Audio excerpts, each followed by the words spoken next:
விளக்கம் அளிப்பதற்காக நம்முடன் இணைப்பில் இணைந்திருக்கும் பேராசிரியர் அருள்நிதி விஜயசாந்தி அம்மா அவர்களுக்கு பணிவான வணக்கங்களும் வாழ்க வளமுடன் வாழ்த்துக்களையும் தெரிவித்துக் கொள்கிறோம். அம்மா அவர்களின் சிந்தனை உரைக்கு செல்வதற்கு முன் அம்மா அவர்களை பற்றிய குறிப்புகளை அன்பர்களோடு பகிர்ந்து கொள்வதில் பெரும் மகிழ்ச்சி அடைகிறோம். பேராசிரியர் டி. விஜயசாந்தி அம்மா அவர்கள் திருப்பூரில் வசித்து வருகிறார்கள். MSc YHE, MSc ISM, MBA, MPhil, financial என்ஜிடி போன்ற பட்டங்களை பெற்றுள்ளார்கள். அம்மா அவர்கள் வங்கித்துறையில் பணியாற்றி வருகின்றார்கள். 7 வருட காலங்களாக மனவளக்கலையில் தங்களை இணைத்துக் கொண்டு சிறப்பாக குரு சேவை ஆற்றி வருகின்றார்கள். எம்கேஜி நகர் தவ மையத்தில் தங்களை இணைத்துக் கொண்டு சேவையாற்றி வருகின்றார்கள். எம்கேஜி நகர் மன்றத்தில் ஒய்ஒய்இ துறையில் துணை தலைவராக இருக்கிறார்கள். மேலும் பள்ளி மற்றும் கல்லூரிகளில் யோகாசன பயிற்சிகளை சிறப்பாக அளித்து வருகிறார்கள். மேலும் வேலைக்கு செல்லும் பெண்களுக்கான சிறப்பு வகுப்புகள் நடத்தி வருகிறார்கள். ஏபிடி ஆசிரியர் பயிற்சி வகுப்புகள் கடந்த 3 வருடங்களாக சிறப்பாக நடத்தி வருகிறார்கள். ஆழியார் மற்றும் பல ஆன்லைன் நிகழ்வுகளில் சிறப்பு சிந்தனை உரை அளித்து வருகிறார்கள். மேலும் திருப்பூரில் உள்ள பல மன்றங்களில் பயிற்சி வகுப்புகள், காயகல்ப வகுப்புகள், சிறப்பு சிந்தனை உரைகள் அளித்து சிறப்பாக வேதாத்திரிய தொண்டாற்றி வருகின்றார்கள். இத்தகைய பல்வேறு சிறப்புகளை பெற்ற அம்மா அவர்களை வணங்கியும் வாழ்த்தியும் கலைகளை அறுக்கும் கலை என்ற தலைப்பில் சிந்தனை உரை அளிக்குமாறு அன்பர்கள் அனைவரின் சார்பில் அன்போடு அழைக்கின்றோம். வாழ்க வளமுடன் அம்மா. வாழ்க வையகம், வாழ்க வையகம், வாழ்க வளமுடன். குரு வாழ்க, குருவே துணை. இந்த ஆன்லைன் வகுப்புல கலந்துள்ள அத்துணை இருபால் மெய் அன்பர்களுக்கும் ஆண்டோர் பெருமக்களாகிய அத்துணை ஆசிரியர் பெருமக்களுக்கும் இனிய காலை வணக்கத்தையும் வாழ்க வளமுடன் என்ற வாழ்த்துக்களையும் தெரிவித்துக் கொள்வதில் பெருமகிழ்ச்சி அடைகின்றேன். முதற்கண் இந்த இணைய வழி வகுப்புகள் மிக சிறப்பாக நடந்து கொண்டிருப்பதற்கு காரணமான நமது உலக சமுதாய சேவா சங்கத்தின் மதிப்புக்கும் மரியாதைக்கும் உரிய தலைவர் ஐயா பத்மஸ்ரீ டாக்டர் எஸ்.கே.எம். மயிலானந்தன் ஐயா அவர்களுக்கு நன்றிகளையும் வாழ்க வளமுடன் என்ற வாழ்த்துக்களையும் தெரிவித்துக் கொண்டு இந்த வாய்ப்பை எனக்கு அளித்த அத்துணை நல் உள்ளங்களுக்கும் ஆசிரியர் பெருமக்களுக்கும் நன்றிகளையும் வாழ்க வளமுடன் என்ற வாழ்த்துக்களையும் தெரிவித்துக் கொண்டு இந்த நிகழ்வுகள் முழுவதும் சிறப்பாக நடைபெற இறையருளும் குரு அருளும் சூக்குமமாக எழுந்து துணை புரிவார்களாக என்று வேண்டி விரும்பி கேட்டுக்கொண்டு நம்ம சிந்தனைக்குள்ள செல்லலாம். இன்னைக்கு நம்ம சிந்திக்க இருக்கின்ற தலைப்பு கலைகளை அறுக்கும் கலை. இது நான் டைட்டில் பார்க்கும்போதே உங்களுக்கு எல்லாமே தெரிஞ்சிருக்கும். கலைன்னா நம்ம வேற எதை பத்தி சொல்ல போறோம்? நம்மளுடைய மனவளக்கலை பத்தி தான் நம்ம சொல்ல போறோம். இது நம்ம உள்ளங்கையில இருக்கிற ஒரு நெல்லிக்கனி மாதிரி. இது நம்ம கிட்டே நம்ம வச்சுக்கிட்டு இவ்வளவு காலம், அதாவது மனவளக்கலைக்கு வர்றதுக்கு முன்னாடி வெவ்வேறு இடங்கள்ல நம்ம நிம்மதினா என்ன, சந்தோஷம்னா என்ன, நான்னா யாரு, எதுக்காக வந்திருக்கிறோம் அப்படின்னு ஒவ்வொருத்தருக்கும் சின்ன சின்ன கேள்விகள் இதை பத்தி இருந்திருக்கும். நம்ம மனவளக்கலைக்கு வந்ததுக்கு அப்புறம் ஆயக்கலைகள் 64ன்னு சொல்லுவாங்க இல்லைங்களா? எத்தனை கலைகள் இருந்தாலுமே இந்த அளவுக்கு ஒரு ஆன்மாவை தூய்மைப்படுத்துறதுக்கும் உடல் அளவுல நம்ம சிறந்து விளங்குறதுக்கும் அறிவளவுலையும் நம்ம உயர்றதுக்கும் முக்கியமான ஒரு கலையா கருதுறது நம்மளுடைய மனவளக்கலை தான், எல்லா அன்பர்களுமே இல்லைங்களா? இப்ப எப்படின்னா மனவளக்கலை நம்மளுக்கு என்னென்னலாம் கொடுக்குது, இதுல இருந்து நம்ம என்னென்னலாம் பெறறோம் அப்படின்னு பார்த்துட்டு நம்ம கிட்ட இருக்கிற கலைகள்னு சொல்லக்கூடியது என்ன அப்படின்னா நம்மளுடைய அறியாமை, நம்ம கிட்ட இருக்கிற ஒரு உணர்ச்சி வயப்பட்ட நிலை, நம்ம கிட்ட இருக்கிற மயக்க நிலை, தேவையற்ற தீய பழக்க வழக்கங்கள், இது எல்லாமே நம்ம கிட்ட ஒரு கலையா தான் இருக்கு. அதை எப்படி நம்ம போக்கிக் கொள்ள போறோம் அப்படிங்கிறதான் இதுல நம்ம பார்க்கிறோம். ஏற்கனவே இந்த பயிற்சி முறைகள், தத்துவங்கள் எல்லாமே பெரிய பெரிய ஆசிரியர்கள், மிகப்பெரிய தத்துவ ஞானிகள் எல்லாருமே சொன்னதான். நம்ம அருட்தந்தையும் சொன்ன இந்த கருத்துக்களை இன்னைக்கு நம்ம ஒரு கிளான்ஸ் ரிவ்யூ பண்ண போறோம், அவ்வளவுதான். யாருமே சொல்லாத ஒரு கருத்துக்களை நம்ம புதுசா பார்க்க போறது இல்ல. எந்த ஒரு விஷயத்தையும் நம்ம அடிக்கடி அதை பத்தி நினைச்சு, அதை பத்தி சொல்லி, அதை பத்தி செய்யும் போதும் மட்டும்தான் நம்ம அதுலயே ஆழ்ந்து போகிறதுக்கு ஒரு உறுதுணையா இருக்கும். அப்படிங்கறக்காக தான் இந்த மாதிரி தத்துவ விளக்கங்களை அடிக்கடி நம்ம ஒவ்வொருத்தரும் திரும்ப திரும்ப கேட்கறதுக்கு உண்டான நோக்கமே அதுதான். இப்போ கலைகள் நம்ம கிட்ட என்னென்ன இருக்கு அப்படின்னு பார்த்தா, அறியாமை, உணர்ச்சி வயப்பட்ட நிலை, அறிவியல் குறைபாடு, இதெல்லாமே இருக்கு இல்லைங்களா? இதெல்லாம் இருக்குதுங்கிறதே நம்மளுக்கு எப்ப தெரியும் அப்படின்னா, இந்த மாதிரி ஒரு மனவளக்கலை பயிற்சிக்கு வந்ததுக்கு அப்புறம் தான் நம்ம கிட்ட என்ன குறைகள் இருக்குது அப்படிங்கிறதே நம்மளுக்கு தெரிஞ்சது. சரி, இந்த கலையில இன்னொரு சிறப்பு நம்மளுக்கு என்ன மனவளக்கலையில அப்படின்னா, இதற்கு முன்னாடி காலங்கள்ல நம்மளுக்கு வாழ்க்கையினுடைய நோக்கமே என்னன்னு தெரிஞ்சிருக்காது. எல்லாரும் மாதிரி நம்மளும் பிறந்தோம். அந்த வினைப்பதிவாம் தேகம் கொண்டேன் இறைவா, மண் மீது விழுந்த பின்னே எனை மறந்தேன் எந்தன் வினை மறைந்தேன் உன்னையும் மறந்தேன் அதெல்லாம் உள்ளிருந்து என்னை மீட்டு அப்படின்னு கேக்குறாங்க இல்லைங்களா? அந்த மாதிரி இதுக்குள்ள வந்ததுக்கு அப்புறம் தான் நானும் ஒரு பிறவி எடுத்திருக்கோம். நம்மளுக்குள்ள என்னென்ன குறைகள் இருக்குது, அதை எப்படி எப்படியெல்லாம் நம்ம போக்கிக்க முடியும், இது போக்குனா நம்மளுக்கு என்ன கிடைக்கும் அப்படிங்கறத ஒரு விளக்கம் நம்மளுக்கு கொடுத்த ஒரு மிகச்சிறந்த அரிய கலை தான் நம்மளுடைய மனவளக்கலை இல்லைங்களா? களைகளை அறுக்கிறோம் அப்படின்னோடனே நம்மளுக்கு ஞாபகம் வரும். எந்த ஒரு பயிரை விளைவிச்சாலும் அது விளைச்சலுக்கு வரும்போது அது கூட சேர்ந்து புல், பூண்டு இந்த மாதிரி களைகளும் வளரும். அத அறிவியல் மூலமா நிரூபிச்சிருக்கிறாங்க. இப்போ ஒரு நெல் பயிராகட்டும், ஒரு கடலை பயிராகட்டும், எந்த பயிராகட்டும், அது வளரும் போது அது கூடவே சேர்ந்து புல், பூண்டு தேவையில்லாத பயிர் வகைகளும் வளரதான் செய்யும். அது சயின்டிபிக்கா என்ன பண்ணிக்குது அப்படின்னா, தான் வளர்ற மாதிரியே தன்னோட சேர்ந்து இன்னொரு பயிரையும் வளர வச்சு அதுல இருந்து இம்யூனிட்டி பவரை அந்த செடி எடுத்துக்குது. இது ஆராய்ச்சி பூர்வமா இது கண்டுபிடிச்சது. இப்ப இன்னொரு செடியை வளர வச்சு அதுல இருந்து சக்திகளை தான் உறிஞ்சு தன்னை வளர வச்சுக்கிறதுக்காக அந்த களைகளை அந்த வளர வைக்குது. நெல் பயிர் தன்னை விட வேகமா அந்த களையை வளர வச்சு அதுல இருந்த சத்துக்களை தான் எடுத்துக்குது. இந்த மாதிரிதான் எல்லா செடிகளுமே பண்ணுது. அப்படி இருக்கும்போது ஒரு காலகட்டத்துக்கு மேல அந்த நெல்லை அறுவடை பண்ணும் போதோ அல்ல அந்த களையை நீக்கும் போதோ அந்த களையை நம்ம வெளியில எடுத்துறோம். இது பயிர்களுக்கு உண்டான கான்செப்ட். இப்போ ஒரு கடலை தோட்டம் இருக்கு அப்படின்னா அதுக்குள்ள நிறைய புல்கள் வரதான் செய்யும். அந்த புற்களை ஒரு ஆள் விட்டு அப்பப்போ அந்த ஈவன் பர்டிகுலர் டைம்க்கு ஒவ்வொரு தடவையா களை எடுத்தல் அப்படின்னு ஒரு வேலையை செய்வாங்க. அது எதற்காக அப்படின்னா, இவ்வளவு தூரம் உரம் போடுறோம், நீர் பாய்ச்சறோம், இது முழுவதுமாக அந்த பயிர்களுக்கு சென்று சேராம இடையில வர அந்த களைகளுக்கும் அது போகும்போது அது வீணாயிருமே அப்படிங்கிற அந்த நோக்கத்துலதான் அந்த களைகளை பிடுங்கி எறியறாங்க. இப்போ நல்லா இமேஜின் பண்ணி பார்க்கலாம். ஒரு நல்ல ஒரு தோட்டத்துல ஒரு கடலை பயிர், நிலக்கடலை போட்டிருக்கோம் அப்படின்னா அது கூட நிறைய புல், செடி, கொடி வந்துகிட்டே இருக்குது அப்படின்னா என்ன ஆகும்? அதனுடைய வளர்ச்சி பாதிக்கப்படும். அதை எடுக்கிறோம்னா நம்ம 6வது அறிவு கொண்ட மனிதனுக்கு நம்ம பயிரிட்ட செடி எது, அது கூட முளைத்து வரக்கூடிய களை எது அப்படின்னு நம்மளால பிசிக்கலாவும் பார்க்க முடியுது, டிஃபரன்சியேட் பண்ணி பார்க்க தெரியுது. அதை நம்ம நீக்கிறோம். ஆனா இதுவே நம்மளுக்குள்ள வரும்போது இந்த பயிற்சி முறைகள் இதெல்லாம் நம்மளுக்கு தெரியல அப்படின்னா நமக்குள்ள என்ன கலைகள் இருக்குதுன்னே நம்ம ஐடென்டிஃபை பண்ணிருக்க முடியாது இல்லைங்களா? அந்த வகையில நம்ம வேதாத்திரியத்துக்கு தான் மிகப்பெரிய நன்றி சொல்லணும். எப்படின்னா, இந்த அகத்தவம் பண்றோம், அதுல மனம் அமைதியான நிலைக்கு வருது.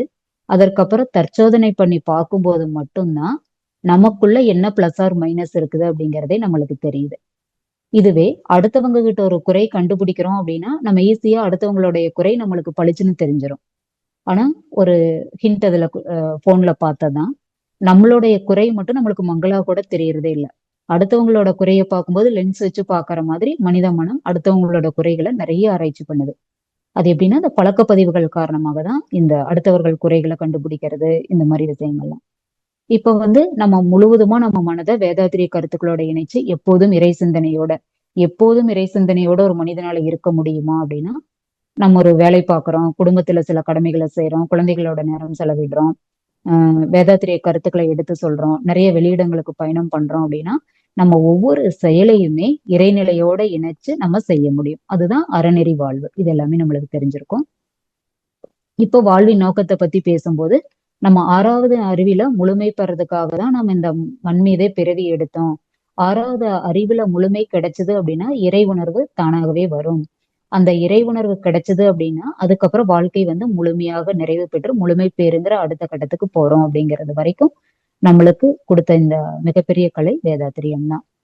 அடுத்தது எந்த ஒரு வேற கலையிலும் இல்லாத சிறப்பு நம்ம வேதாத்திரியத்துல என்ன இருக்கு அப்படின்னா, முக்கூட்டு வாழ்க்கை. அதாவது வாழ்க்கை தத்துவத்துல மனிதன் மட்டும் ஒரு தனி மனிதனா வாழ முடியாது. மனிதன் இயற்கையுடனும் சமுதாயத்துடனும் சேர்ந்து ஒத்தும் உதவியும் இயற்கையை மதிச்சும் வாழ்ற வாழ்க்கை தான் மனிதன் நிறைவாகவும் மகிழ்ச்சியுடனும் இன்பத்துடனும் வாழ முடியும் அப்படின்னு நம்மளுக்கு அருட்தந்தை முதல் பாகத்திலேயே நம்மளுக்கு வாழ்க்கை தத்துவத்தை தான் முதல்ல கொடுத்திருப்பாரு. எதற்காக வாழ்க்கை தத்துவத்தை முதல்ல கொடுத்தாரு அப்படின்னா, ஒரு மனிதன் ரொம்ப பசியோடு இருக்கும்போது அவனுக்கு தேவையான உணவு, உடை, அவனுக்கு தேவையான வாழ்க்கை வசதிகளை கொடுக்கறதுக்கு முன்னாடி நீ இறைவனை பத்தி தெரிஞ்சுக்கோ, இறையுணர்வை பத்தி நீ தெரிஞ்சுக்கணும், தவம் பண்ணு, அகத்தாய்வு பண்ணு அப்படின்னா யார் ஒருவரும் பசிக்கும் அடுத்ததுதான் அவன் அடுத்தடுத்த கட்டத்துக்கு போக முடியும். அதனால அடிப்படை தேவைகள்ல முதல்ல தன்னிறைவு பெற்றதுக்கு அப்புறம் தான் எந்த ஒன்னையும் மனிதன் தேட ஆரம்பிப்பான். நானா யாரு அப்படிங்கறதெல்லாம் நம்ம பசியோட எந்த விஷயத்தையும் செய்ய முடியாதுங்கிறதுக்காக தான் நம்மளுடைய வாழ்க்கை தத்துவங்கள் எல்லாம் தேவைகள், காப்புகள், அறநெறிகள், அறிவு நிலைப்படிகள், இதுல ஒவ்வொரு கட்டமா தான் நம்ம முன்னேற முடியும். இப்ப நம்ம அடிப்படை தேவையிலேயே தன்னிறைவு பெறல அப்படின்னா அடுத்த கட்டத்தை நோக்கி நம்ம வர முடியாது. அதனால என்ன பண்ணணும், நம்ம 6வது அறிவுல உயர்ந்த மனிதன் தன்னுடைய அடிப்படை தேவைகளை தான் அறிவு கொண்டே நம்ம நிறைவேற்றிக்க முடியும். நம்மளுக்கான வளங்களை முழுவதும் இந்த இயற்கையை அத்தனையுமே அது எடுத்து அதுகிட்டே இருக்கு. இருக்கிறத ஒண்ண நம்ம தேடி எப்படி பயன்படுத்திக்கிறதுன்னு தெரியாம ஒரு அறியாமையில இருக்கிறதுனால மட்டும்தான் நம்ம இவ்வளவு சிக்கல்ல வாழ்ந்துகிட்டு இருக்கோம். இப்ப இறைநிலை ஒரு உயிரை படைக்குது அப்படின்னா அந்த உயிர் இந்த பிரபஞ்சத்துல வாழக்கூடிய அத்தனை அமைவுகளையும் அந்த உயிரினத்துக்கு தேவையான அத்தனை வசதி வாய்ப்புகளையும் ஏற்படுத்தி கொடுத்துட்டு தான் அந்த உயிரினத்தை படைக்குது அப்படின்னு அருத்தந்தை சொல்றாரு இல்லைங்களா.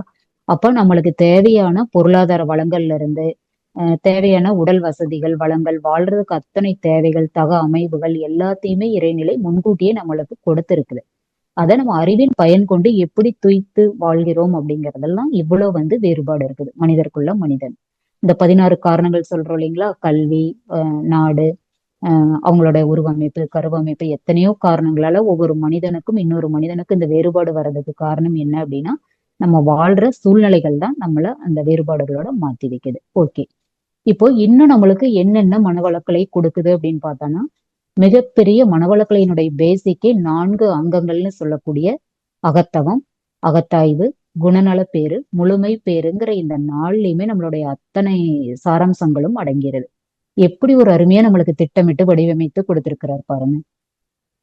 ஒரு அகத்தவத்துக்கு வர்றதுக்கு முன்னாடியே உடற்பயிற்சி எதற்காக நம்ம எடுக்கிறோம் அப்படின்னா தவத்துல ஒரு 1/2 மணி நேரம் நம்ம நீடிச்சு உட்காரணும் அப்படின்னா கூட நம்ம உடம்பு நம்மளுக்கு ஒத்துழைக்கணும்.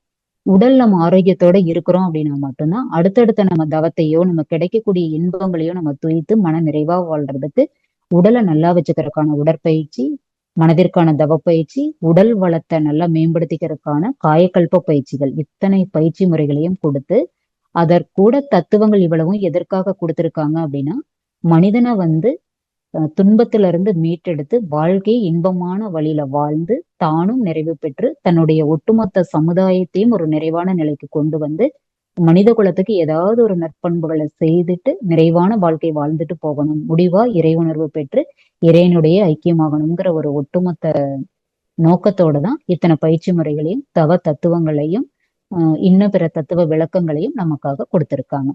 அதுல பார்த்தோம் அப்படின்னா அகத்தவம் தான் ஒரு மனிதனை ஒரு அமைதி நிலைக்கும் அடுத்த கட்டமான இது வரைக்கும் நம்ம புலன்வயப்பட்ட மயக்கத்திலே இருந்திருக்கோம் அப்படின்னா இப்ப நம்ம அந்த நம்மளோட அறிவை நமக்கு உள்ளார திருப்பி உள்ளாக போய் நம்மன்னா யாரு, எதற்காக இந்த பிறவி வந்திருக்கிறோம், எதற்காக இந்த பயிற்சியெல்லாம் செய்யறோம், இதனுடைய நோக்கம் என்ன, நம்ம வாழ்க்கையினுடைய நோக்கம் என்ன, இதையெல்லாம் தெரிஞ்சுக்கிறதுக்கான பயிற்சி தான் அகத்தவம். இதுல என்ன ஆகுதுன்னா நம்மளுடைய மனம் அலைச்சூழல் கம்மியாகிறதுனால நமக்குள்ள இருக்கிற என்னென்ன பிளஸ் இருக்கு, மைனஸ் என்னென்ன இருக்கு, நம்ம எதனால இங்க படைக்கப்பட்டோம், நம்மளுடைய உண்மையான இந்த வாழ்றதுக்கான நோக்கம் என்ன, இதை பத்தி எல்லாம் தெரிஞ்சுக்கிறதுக்கான பயிற்சி தான் அகத்தவ பயிற்சி. அடுத்தது அகத்தாய்வு எதற்காக கொடுத்தாங்க அப்படின்னா நம்ம ஒரு உணர்ச்சி வயப்பட்ட நிலையில இருக்கோம் அப்படின்னா நம்மளுக்கு நம்ம என்ன பண்றோம் அப்படிங்கிறதே நம்மளுக்கே தெரியாது இல்லைங்களா.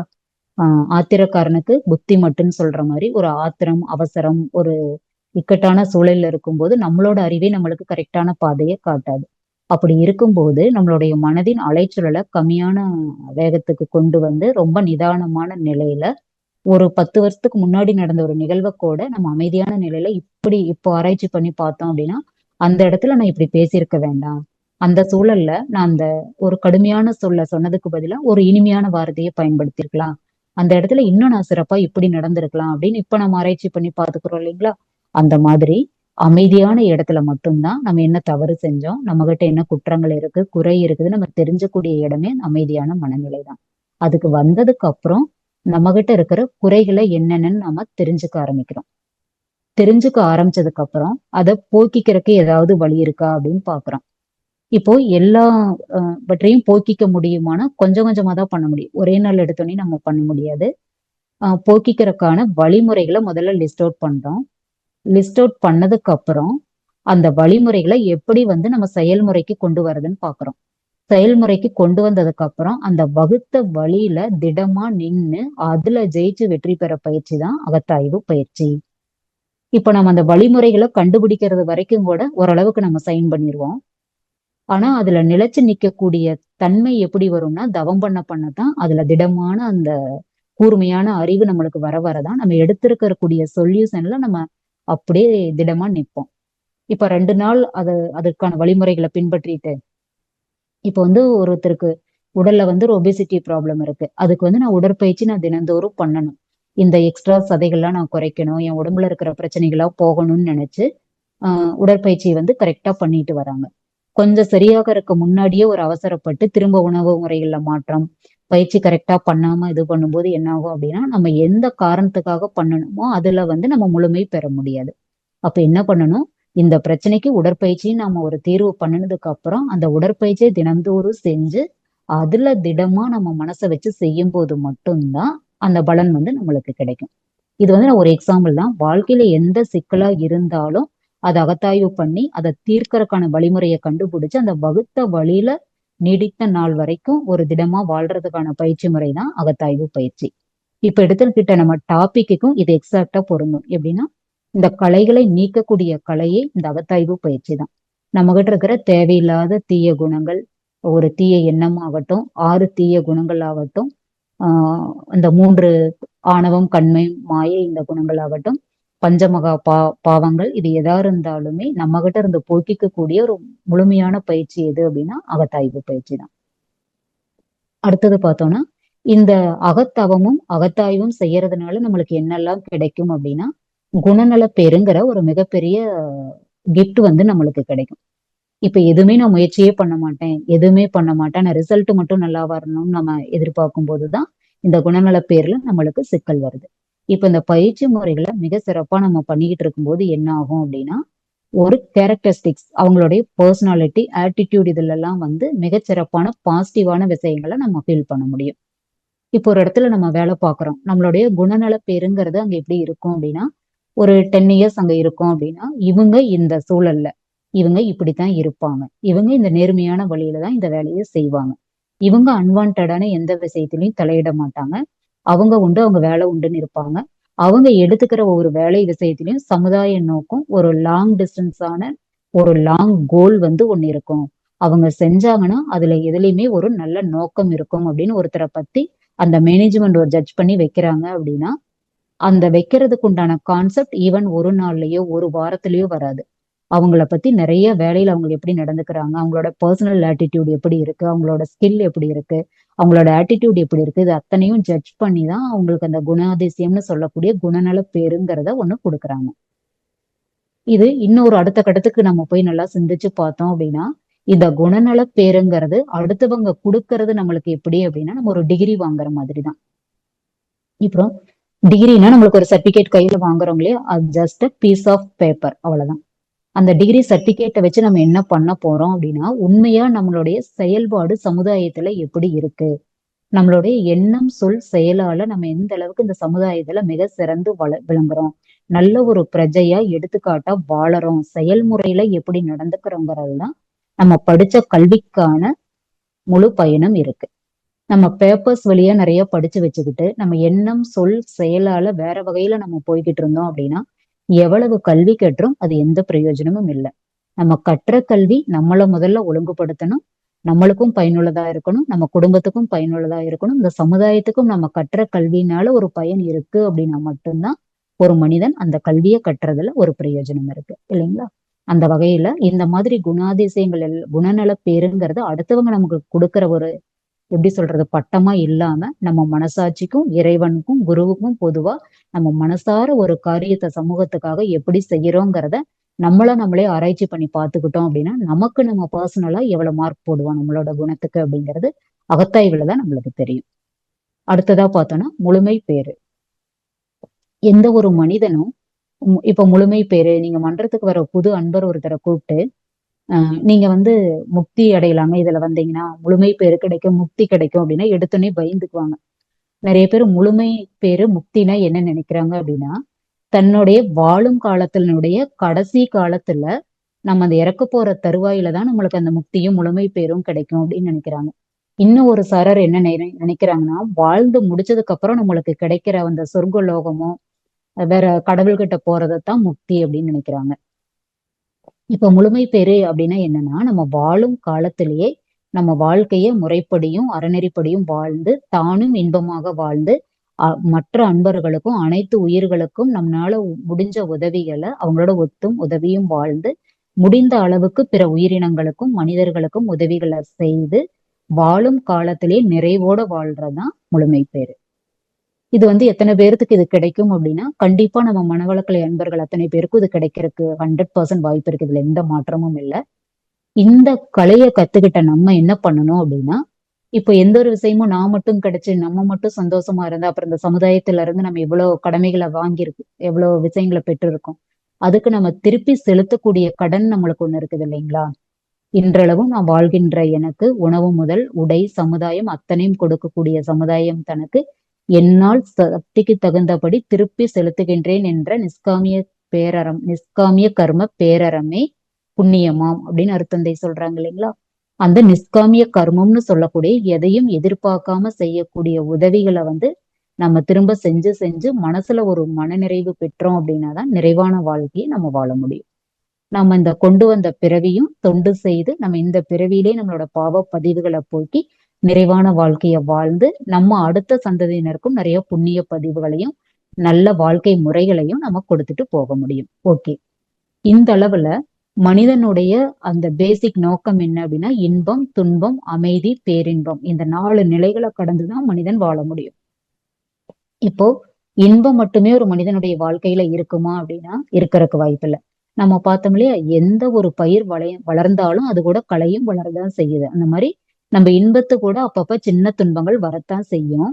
அந்த துன்பத்தை கூட நம்ம எப்படி இன்பமா மாத்திக்க முடியும் அப்படின்னா, நம்ம இந்த அகத்தாய்வு செஞ்சு செஞ்சு ஒவ்வொரு டைமும் அவேர்னஸோட அடுத்த தடவை அந்த விஷயத்தை ஹேண்டில் பண்ணும்போது தடவை துன்பமா தெரிஞ்ச அந்த சின்ன செயலை கூட அடுத்த தடவை நம்ம அந்த செயல்முறைய கொஞ்சம் மாத்தி அமைச்சுக்கிட்டு அதை திரும்ப நம்ம முயற்சி பண்ணோம்னா அதே தவிர நம்ம திரும்ப செய்ய மாட்டோம்.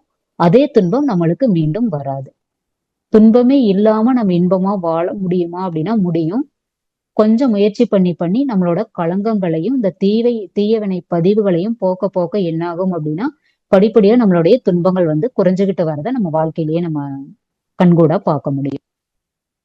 அந்த வகையில இன்னும் என்ன நம்மளுக்கு மனவளக்கலை கொடுத்திருக்குது பாருங்க. அடுத்தது 3 வளர்நிலைகள் அப்படின்னு சொல்லக்கூடிய நிலைகளை கொடுக்குது. அதுல ஃபர்ஸ்டா பார்த்தோம்னா மன விரிவு பெறுதல். இப்போ இதுக்கு முன்னாடி காலகட்டங்கள் இன்னொரு 50 ஆண்டுகளுக்கு பேக்ல ரிவர்ஸ்ல போய் பார்த்தோம் அப்படின்னா அப்ப நம்ம இருந்திருக்க மாட்டோம். இருந்தாலும் அப்பெல்லாம் எப்படி இருந்திருக்கும், நம்ம நிறைய இப்ப பாக்குறோம் இல்லையா பழைய புராண கதைகள் நடந்த விஷயங்களை இப்ப பார்க்கும்போது அப்ப இந்த அளவுக்கு விஞ்ஞான வளர்ச்சி அடையல. டெக்னாலஜிக்கல் லெவல்ல ஓரளவுக்கு தான் இருந்தது. ஆனா மனித மனம் நல்லா விரிவு பெற்று இருந்தது. எப்படி சொல்லலாம் அப்படின்னா, ஒரு ஊருக்கு ஒரு புதிய அன்பர் வந்தா கூட எந்த வீட்டுல வேணாலும் சாப்பிடலாம், ஒரு திண்ணையில தூங்கிக்கலாம். அந்த மனிதருக்கு தேவையான உதவிகளை சமுதாயம் செய்யும் ஆட்டோமேட்டிக்காவே. ஒரு இடத்துல ஒரு சண்டை பிரச்சனை நடக்குது அப்படின்னா மனிதர்கள்லாம் கூடி அந்த பிரச்சனையை போக்குறதுக்கு உண்டான வழிமுறைகளை பண்ணுவாங்க. இப்ப என்ன ஆகுது, டெக்னாலஜி இந்த அளவுக்கு வளர்ந்துருச்சு. ஆனா மனித மனம் எல்லா இடத்துலயும் சொல்லல, நம்மள மாதிரி அன்பர்கள் நிறைய ஆண்டோர் பெருமக்களை தவிர ஒரு சில இடங்கள்ல மனித மனம் கொஞ்சம் சுருங்கிட்டு தான் வருது. ஆனா டெக்னாலஜி வளர்ந்துகிட்டு வருது.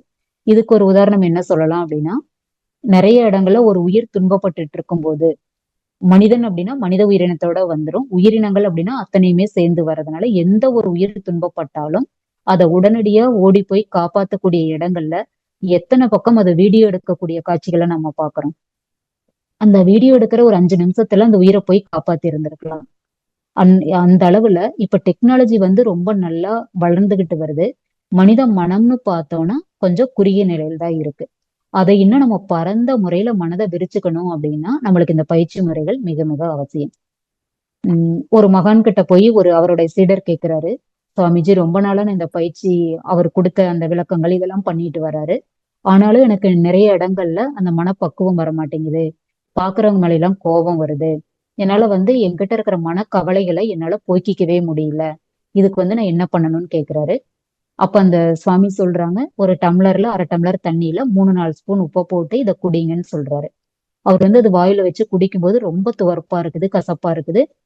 அத கீழ டக்குன்னு துப்பிடுறாரு. என்னங்க சாமி இத போய் குடிக்க சொல்றீங்களே, வாயிலேயே வைக்க முடியலையேன்னு சொல்றாரு. அது பக்கத்துல இருக்கிற குளத்துக்கு கூட்டிட்டு போறாரு. போயிட்டு இந்த குளத்துல ஒரு 3 ஸ்பூன் உப்பு அதே மாரி போடுறாரு. இப்ப இந்த தண்ணியில கொஞ்சம் எடுத்து குடிக்க சொல்றாரு. அவரும் குடிக்கிறாரு. இந்த தண்ணி எப்படி இருக்கு அப்படிங்கும்போது, நல்லா சுவையா இனிப்பு டேஸ்ட்டோட இருக்கு அப்படின்னு சொல்லும்போது, அதே உப்பு தான். அதே உப்ப தான் இந்த நான் குளத்து தண்ணியிலயும் போட்டேன். இந்த தண்ணி இவ்வளவு நல்லா இருக்குது. ஆனா அந்த டம்ளர் தண்ணி உனக்கு கசக்குது அப்படின்னா என்ன காரணம் அப்படின்னா, 2க்கும் உன்னுடைய மனதுதான் காரணம். எப்பவுமே உன்னுடைய மனத அந்த டம்ளர் தண்ணி மாரி வச்சுக்காம, இந்த குளம் மாதிரி பரந்து விரிஞ்ச மனப்பான்மையோட வச்சுக்கிட்ட அப்படின்னா, வாழ்க்கையில உனக்கு மட்டும்தான் கஷ்டம் வருது. உனக்கு மட்டும்தான் இத்தனை துன்பங்கள் வருது. நீ மட்டும்தான் கவலையா இருக்கிறன்னு எண்ணம் வராது. உனக்கும் கீழே இருக்கிறவங்க எத்தனை பேரு அவங்களையெல்லாம் நினைச்சு உன்னால முடிஞ்ச உதவிய அந்த அன்பர்களுக்கு நீ செய்ய ஆரம்பிச்ச அப்படின்னாவே உனக்குள்ள ஆட்டோமேட்டிக்காவே அந்த சந்தோஷம் வந்து குடிகொண்டுரும் அப்படின்னு சொல்றாரு. அந்த மாதிரி நம்ம மனச எப்பவுமே இந்த விரிவு நிலையில வச்சு எல்லா உயிர்களை பத்தியும் சிந்திக்கக்கூடிய அந்த தன்மை எப்படி வரும் நமக்கு அப்படின்னா நம்ம பயிற்சி முறைகள்னாலதான் வரும். அடுத்தது பார்த்தோம்னா இயற்கை விதி அறிதல். இப்ப இயற்கைக்குனே ஒரு விதி இருக்கு. அத பிரபஞ்ச சட்டம், பிரபஞ்ச நியதி அப்படின்னு சொல்றோம் இல்லைங்களா? எந்த இடத்துலயுமே பிரபஞ்சத்துல இருக்கிற எந்த ஒரு பொருளுமே, அதாவது மனிதனை தவிர மத்த உயிரினங்கள் ஆகட்டும், மத்த கோள்கள் இந்த மாதிரி பஞ்சபூதங்களால் ஆன பொருட்கள் ஆகட்டும், எதுவுமே தன்னுடைய நியதியில இருந்து வலுவறதே கிடையாது. இப்போ சூரிய ஒளி ஒரு 8 நிமிடம் 25 நொடிகள்ல பூமியை வந்து அடையணும் அப்படின்னா அந்த டைம்ல இருந்து ஒரு 2 நிமிஷம் கூட அது எச்சோ கம்மியோ எடுத்துக்கிறது கிடையாது.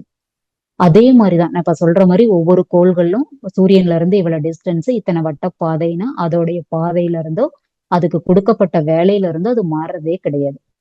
ஒவ்வொரு ஜீவராசிகள் உயிரினங்கள் இப்போ ஒரு மரமாகட்டும் இத்தனை வருஷத்துல அது வந்து பெரிய மரமாகி இவ்வளவு வருடங்கள்ல கனிகளை கொடுக்கணும்னு அந்த கருமையத்துல என்ன இருக்கோ அதுக்கான செயல்பாடுகள் கரெக்டா எல்லா உயிரினங்களும் சிறப்பா பண்ணிட்டு இருக்குது.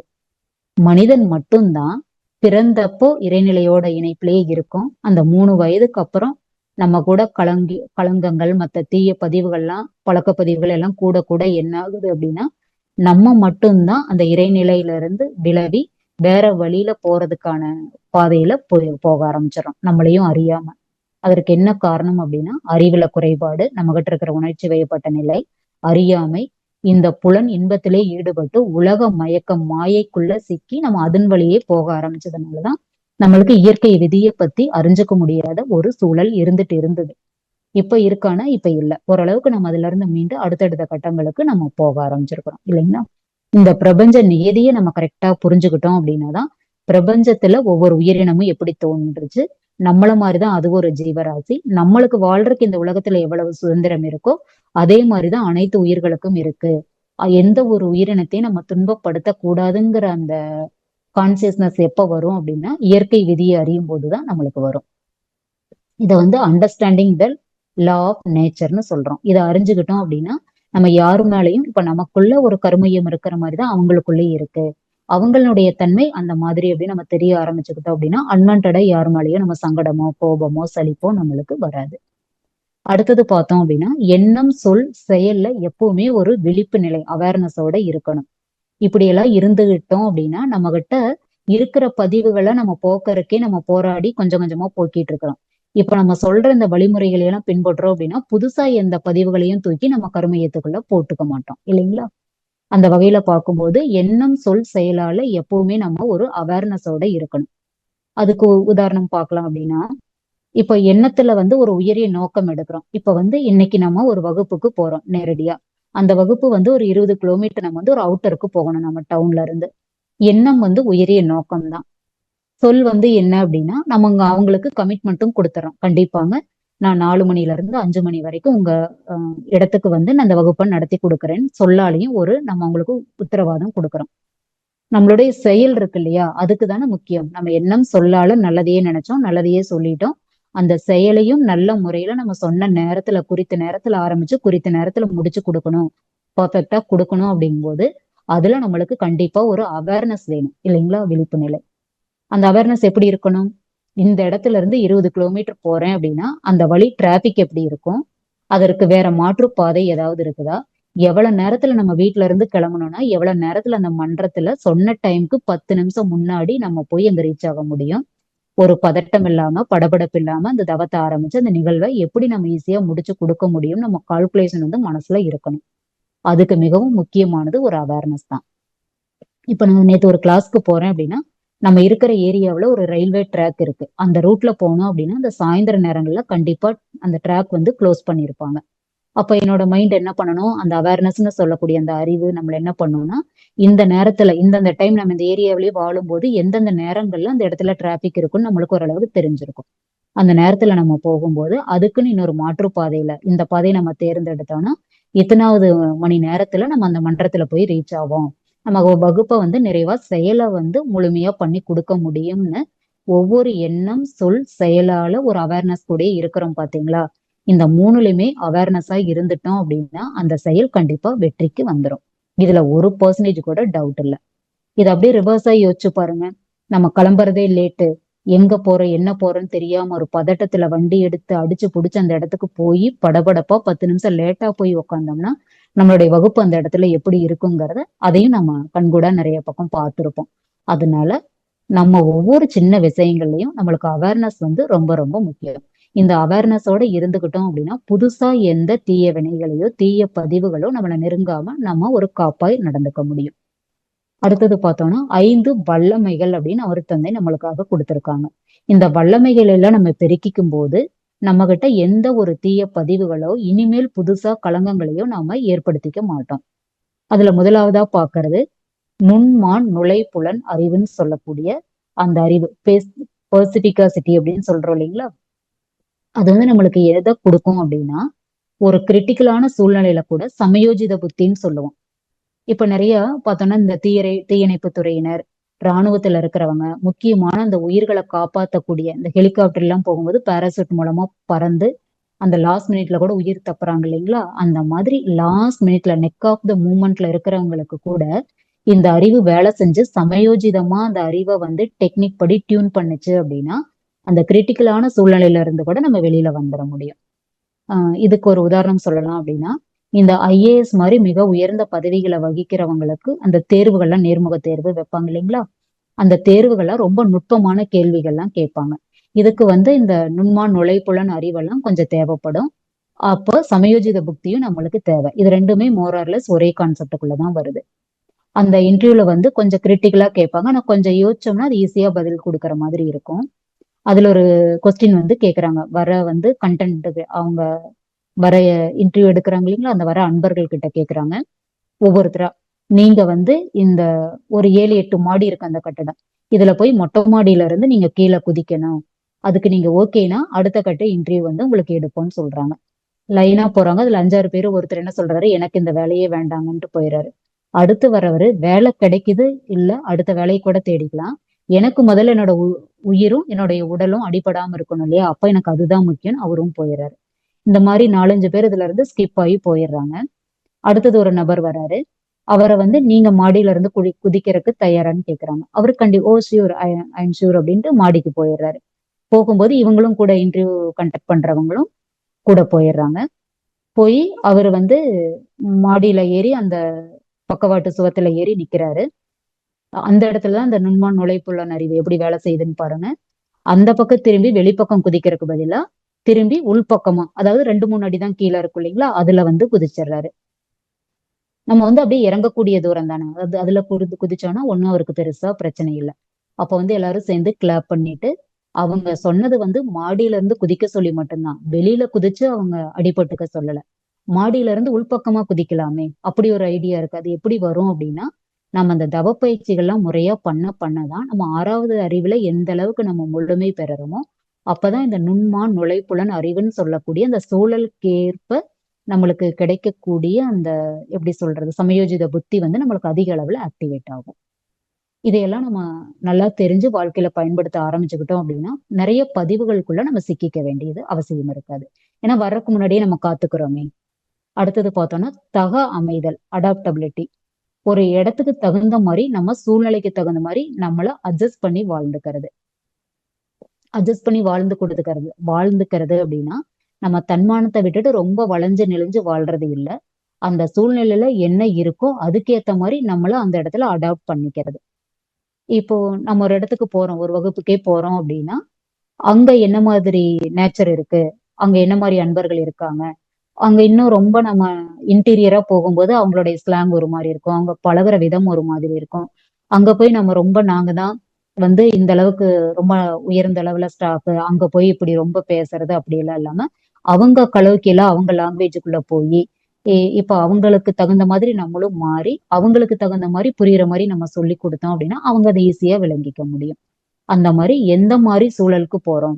இதுவே ஒரு காலேஜுக்கு போறோம் அப்படின்னா அந்த பொண்ணுங்களுக்கு தகுந்த மாதிரி இப்பத்த ட்ரெண்டா என்ன சொல்லலாம், அவங்களுக்கு பிடிச்ச மாதிரி என்ன விஷயங்களை சொல்லலாம், அந்த இடத்துல நம்ம பயிற்சி முறைகளை எடுத்து கொடுக்குறோம் இல்லைங்களா. அதுதான் தக அமைதல். சூழ்நிலைக்கு ஏத்த மாதிரி நம்மளுடைய திறமைகளையும் நம்மளுடைய கண்டென்ட்டையும் நம்ம அறிவையும் அந்த இடத்துக்கு தகுந்த மாதிரி பொருத்தி அவங்களுக்கு தேவையான விஷயங்களை கொடுக்கறது தான் தக அமைதல். இது நம்மளுடைய பர்சனல் ஒர்க் ஆகட்டும், நம்மளுடைய வீட்லயே ஆகட்டும், ஒரு ஒர்க் பண்ற இடத்துல, வெளி சமுதாயத்துல நம்ம பழகக்கூடிய அத்தனை இடங்களுக்குமே இந்த தக அமைதல்னு சொல்லக்கூடிய இந்த கேரக்டர் ரொம்ப ரொம்ப முக்கியம். அடுத்தது பார்த்தோம்னா பெருந்தன்மை. பெருந்தன்மையாளர் பெருந்தகைமையாளர் அப்படின்லாம் சொல்லுவாங்க இல்லைங்களா. நம்ம அருட்தந்தையவே நிறைய இடத்துல பெருந்தகைமையாளர் அப்படின்னு சொல்லிக்கலாம். எப்படின்னா இந்த பெருந்தன்மைங்கிறது மேக்னானிமிட்டி. இது எப்படி வரும் அப்படின்னா இதுக்கு நம்ம டிசம்பர் 23 அல்லது 24ன்னு நினைக்கிறேன், நம்ம வாழ்க்கை மலர்கள்ல ஒரு நிகழ்வை தான் இதுக்கு நான் உங்களுக்கு அடிக்கோடிட்டு காட்டணும்னு நினைச்சேன். எப்படின்னா மனிதன் எல்லாமே ஒரு மனிதனை நம்ம ஈஸியா ஏமாத்திடுறாங்க, ஏமாந்துடலாம், ஏமாத்தவும் செய்யலாம். இது நேச்சர். இப்ப எப்படி விலங்கின பதிவுகள் நம்ம கிட்ட இருக்கிறதுனால ஒருத்தர்கிட்ட இருந்து பறிச்சோன்றது, ஒருத்தர் ஏமாத்துறது, இதெல்லாம் கருமையத்துல ஆட்டோமேட்டிக்காவே கொஞ்சம் இருக்கிறதுனால நம்ம என்னதான் அதை முயற்சி பண்ணி இவ்வளவு பயிற்சி முறைகள் செஞ்சு பண்ணிக்கிட்டாலும் ஏதோ ஒரு இடங்கள்ல அதனுடைய பழைய பழக்க பதிவுகள்னால வரத்தான் செய்யும் இல்லைங்களா. அப்போ ஏமாறாமல் வாழ்றான் அப்படின்னா ஒரு ஒரு நல்ல மனிதன்னு நம்ம எடுத்துக்கலாம். அதே மாதிரி பிறரிடம் ஏமாற்றாமல் வாழ்பவன் ஒரு நல்ல மனிதன் வச்சுக்கணும். நான் யாரையும் ஏமாத்த மாட்டேன் அப்படின்னா ஒரு நல்ல மனிதன். நான் யாருகிட்ட ஏமாற மாட்டேன் அப்படிங்கிறவன் நல்ல ஒரு அறிவாளின்னு எடுத்துக்கலாம். ஏன்னா நம்ம கிட்ட அந்த 6வது அறிவு இருக்க போய் தானே நம்ம யாருகிட்ட ஏமாறக்கூடாது அப்படிங்கிற ஒரு சூழலுக்கு நம்ம வரோம் இல்லைங்களா. அப்ப அறிவாளி.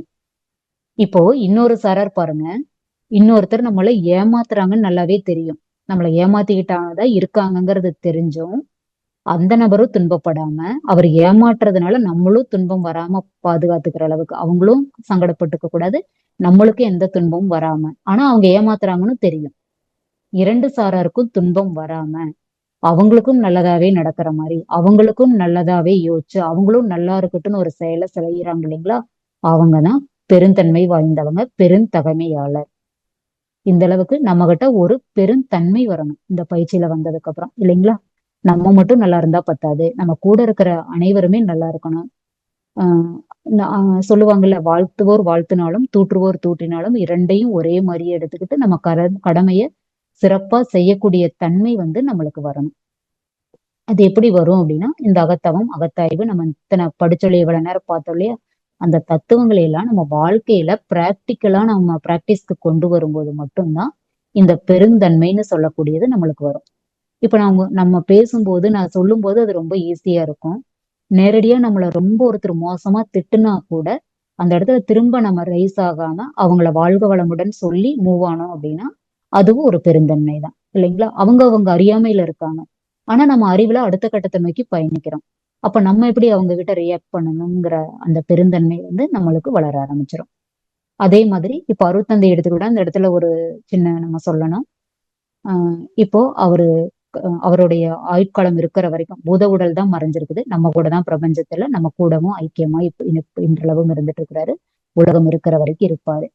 இப்போ அவர் எல்லா இடங்களையும் ஒரு கையெழுத்து போடும்போது தன்னை உலக நல தொண்டன் அப்படின்னு தானே காட்டிக்கிட்டாரு. ஆனா இதுல பயிற்சி பெற்ற வந்த நம்மளை எல்லாம் ஒரு அருட்செல்வர், அருள்நிதி, பிரம்மஞானி, துணை பேராசிரியர், பேராசிரியர், முனைவர், மூத்த பேராசிரியர், அருமையான பட்டங்களை எல்லாம் கொடுத்த அவர் தன்னை ஒரு உலக நல தொண்டன் தான் கட்டிக்கிட்டாரு இல்லைங்களா. இதுக்கு எத்தனை ஒரு மிக பெருந்தகைமை வேணும். அந்த மாதிரி தன்மை நம்ம ஒவ்வொருத்தருக்குமே வளரும், கண்டிப்பா வளரும். எப்படின்னா இந்த பயிற்சி முறைகளை நம்ம சிறப்பா பண்ணும்போது. அடுத்ததா பார்த்தோம்னா 5 மேன்மைகள் நம்ம வளர வச்சுக்கலாம் நம்மளுக்குள்ள. நம்ம கிட்ட இருக்கிற அறிவையே இன்னும் கொஞ்சம் மேன்மைப்படுத்திக்கும் போது அதுல இருந்து நிறைய சில மேன்மைகள் வெளிப்படும்னு சொல்றாங்க. அதுக்கு எந்த அளவுல அதையெல்லாம் நம்ம எடுத்துக்கலாம் அப்படின்னா, முதல்ல இசைவுன்னு சொல்லக்கூடிய ஹார்மோனி நம்மளுக்கு ரொம்ப ரொம்ப இம்பார்ட்டன்ட். இசைவுனா என்ன அப்படின்னா, எல்லாரத்தோடையும் ஒத்தும் உதவியும் வாழ்றதுதான் இசைவு. இப்ப நம்ம வாழ்ற வாழ்க்கை ஏற்கனவே நம்ம சொன்னோம் இல்லையா, தனி மனிதன், சமுதாயம், இயற்கை, இது கூட முக்கூட்டு இணைப்பாதான் நம்ம வாழ்றோம். இதுல ஒண்ணு கூட நம்ம இசைவு கரெக்டா இல்ல, ஒண்ணு கூட கூட நம்மளால மேட்ச் பண்ணி வாழ முடியல அப்படின்னா நம்மளுக்குதான் துன்பம் வரும். அதே மாதிரி நம்ம உடலுக்குள்ள ஓடுற ரத்தோட்டம், வெப்போட்டம், காற்றோட்டம், இது மூணுக்குள்ளேயும் கரெக்டான இசைவு இருக்கணும். இதுல ஒண்ணுக்குள்ள ஒண்ணு தடைப்பட்டாலும் நம்மளுடைய அணு அடுக்கு சீர்குலைந்து போகும். நம்ம பார்த்திருக்கிறோம் இல்லையா, உடலில் மூன்றில் ஒன்றேனும் தன் ஓட்டத்தில் அளவில் தடைப்பட்டால் அணு அடுக்கு சீர்குலைந்து போகும், உணர்ச்சி பொருந்தா இதுவே துன்பமாகும் அப்படின்னு நம்ம படிச்சிருக்கிறோம். அந்த அளவுல நம்மளுக்கு என்னென்ன துன்பங்களை கொடுக்குது அப்படின்னா, இந்த ஓட்டங்கள்ல நம்மளுக்கு ஒரு தெளிவு இருக்கணும். அது எப்படி வரும் அப்படின்னா, நம்ம உடம்புக்குள்ள இருக்கிற 3 ஓட்டங்கள் சீராகணும் அப்படின்னா நம்ம உடற்பயிற்சி முறைகள்ல மட்டும்தான் நம்ம இது சீரமைச்சுக்க முடியும். அடுத்தது பார்த்தோம்னா, இந்த வாழ்க்கையில வாழ்ற இடத்துல, நம்ம சமுதாயத்துல, குடும்பத்துல, அனைத்து இடங்களிலுமே நம்ம ஒத்தும் உதவியும் இணைந்தும் வாழும்போது மட்டும்தான் நம்மளுக்கு இன்பமே கிடைக்கும். துன்பத்துல இருந்து நாம வாழ்க்கையில மீண்டு வந்துக்க முடியும் இல்லைங்களா? இப்போ அந்த இன்பத்துக்கும் துன்பத்துக்கும் நம்மளுடைய எண்ணம், சொல், செயல் தான் காரணம் இல்லைங்களா? அதை விட்டுட்டு நம்ம இந்த காரணத்தை வெளியிடங்கள்ல நம்ம தேட ஆரம்பிக்கிறோம். இப்போ ஒரு துன்பம் வந்தது அப்படின்னாலும் அதுக்கு நம்ம தான் காரணம். தீதும் நன்றும் பிறர் தர வாரா. நம்ம இன்னைக்கு நடக்கிற செயல்ல முழுவதுமே நம்ம இன்பத்தை அனுபவிக்கிறோம் அப்படின்னாலும் அதற்கு காரணமும் நம்மளோட எண்ணம், சொல், செயல் தான். அதை விட்டுட்டு இன்பம் வந்தா மட்டும், அப்பா நான் இவ்வளவு வேலைகளை செஞ்சேன், எனக்கு குரு பாத்தீங்களா எவ்வளவு கொடுத்தாரு, கடவுள் பாத்தீங்களா எவ்வளவு கொடுத்தாருன்னு நம்ம எல்லா பக்கம் சொல்லிக்கிறோம் இல்லைங்களா? ஆனா துன்பம் வரும்போது மட்டும், நான் என்ன பாவம் பண்ணேன், நான் யாருக்கு என்ன கெடுதல் பண்ணேன், எனக்கு மட்டும் ஏன் இவ்வளவு துன்பம் வருதுன்னு அடுத்தவங்க கிட்ட போய் புலம்ப ஆரம்பிச்சிடும். ஆனா இதுக்கு யாராவது அடுத்தவங்க காரணமா? நம்ம துன்பத்துக்கு நம்ம தான் காரணம் இல்லைங்களா? அந்த வகையில நம்மளுக்கு ஒரு பெருந்தன்மைங்கிறது எப்படி வரும் அப்படின்னா, இந்த பயிற்சி முறைகள்ல தான் நம்மளுக்கு கிடைக்கும். அடுத்தது பார்த்தோம் அப்படின்னா, ஆக்கத்திறன். இந்த கிரியேட்டிவிட்டிங்கிறது நம்மளுக்கு எப்படி வரும் அப்படின்னா, இந்த நுண்மான் நுழைப்புலன் அறிவு அந்த ஸ்டேஜுக்கெல்லாம் வந்துட்டோம், நம்ம எந்த ஒரு சூழலையும் சகிப்புத்தன்மையோடவும் ஏற்புத்திறனோடையும் ஏத்துக்கிட்டு சமயோஜிதமா சிந்திக்க ஆரம்பிச்சிட்டோம் அப்படின்னாவே நம்ம கிட்ட கிரியேட்டிவிட்டிங்கிறது ஒண்ணு வந்துடும். அந்த கிரியேட்டிவிட்டினா எப்படின்னா, எந்த ஒண்ணும் நம்ம இல்லாதத ஒண்ணு, அதாவது நம்மளால முடியாதத ஒண்ணதை செய்யறோங்கிறத விட, பிரபஞ்சத்துல ஏற்கனவே இருக்கிறது யாராவது செய்ய நினைச்சு செய்யாம கூட இருந்திருப்பாங்க. நம்மளுக்கு இவ்வளவு நாள் அதை பத்தி எந்த ஒரு தெளிவும் இருந்திருக்காது. ஆனா நம்ம அறிவு கூர்மை ஆக நம்ம பிரபஞ்சத்துல நம்மளை கனெக்ட் பண்ணிக்க என்ன ஆகும் அப்படின்னா, நம்மளுக்கே தெரியாத புது விஷயங்களை கூட நம்ம சாதிக்க முடியும். அதுதான் கிரியேட்டிவிட்டி. இப்போ இது எப்படி பண்ணலாம் அப்படின்னா, நம்ம ரெகுலரா செய்யக்கூடிய ஒரு சமையல் வேலையே தான், அதுல புதுசா ஏதாவது செய்யறது, அது ஒரு கிரியேட்டிவிட்டி தான். நம்ம வேலையில எல்லாரும் செய்யற மாதிரி பண்ணாம அதை கொஞ்சம் எப்படி சொல்லுவோம், எஃபெக்டிவ், எஃபிசியன்சி, 2 வழியில செய்யலாம் இல்லைங்களா? இப்போ ஒரு வேலையை எஃபெக்டா பண்றோம் அப்படின்னா, அந்த சொன்ன நேரத்துக்குள்ள அந்த எஃபெக்டிவா அந்த வேலையோட ரிசல்ட்டை கொண்டு கொடுக்கறது. எஃபிசியன்சினா என்ன அப்படின்னா, அதே கொடுக்குற டைம்குள்ள அந்த ஒர்க்கை முடிச்சிருப்போம். ஆனா அதோட நிறைவுன்னு பார்த்தா மினிமம் காஸ்ட்ல கம்மியா இருக்கும். மினிமம் ஆஃப் காஸ்ட் அதுல கம்மியா இருந்திருக்கும். அதுக்கு நம்ம எடுத்துக்கிட்ட எனர்ஜி, போட்டுக்கிட்ட எஃபர்ட் கம்மியா இருக்கும். ஆனா அதோட ரிசல்ட் அதிகமா இருக்கும். அப்ப என்ன ஆகும், இந்த எஃபிசியன்சிங்கிறதுல நம்மளோட அறிவை முழுவதுமா பயன்படுத்தி இருக்கோம். அந்த வகையில ஒரு சின்ன வேலையை, ஒருத்தர் செய்யற வேலையவே வெவ்வேறு முறையில நம்ம செய்யலாம் இல்லைங்களா? அவங்களுக்கு தகுந்த முறையில அதோட சீக்வன்ஸை மாத்தி எளிய முறையில அந்த ரிசல்ட்டை கொண்டு கொடுக்கற மாதிரியும் அந்த கிரியேட்டிவா அந்த வேலையை நம்ம செய்யறோம் அப்படின்னா, அதுக்கு நம்மளுக்கு 6வது அறிவுல இன்னும் நம்ம கூர்மை, இன்னும் நம்ம நாலேஜை மேம்படுத்திக்கிட்டு போக போகத்தான் இருக்கிற துறையிலேயே நம்ம நிறைய கிரியேட்டிவான விஷயங்களை யோசிக்க முடியும். அதுக்கு இப்போ ஒரு உதாரணம் எடுத்துக்கலாம் அப்படின்னா, ஏஐ துறையில நம்ம நாடு ரொம்ப அதிக அளவுல இப்போ வெளிநாடுகளோட கம்பேர் பண்ணும்போது நம்மளும் அந்த துறையில ரீச் ஆகிற அளவுக்கு வந்திருக்கோம். இப்ப பார்த்தோம் அப்படின்னா, கேரளாவுல ஒரு இடத்துல அதற்கான ஒரு அமைப்பை ஏற்படுத்தி எவ்வளோ கோடிக்கணக்கான செலவுல அந்த ஏஐக்கான ஒரு ஆபீஸை நிறுவ போறாங்க.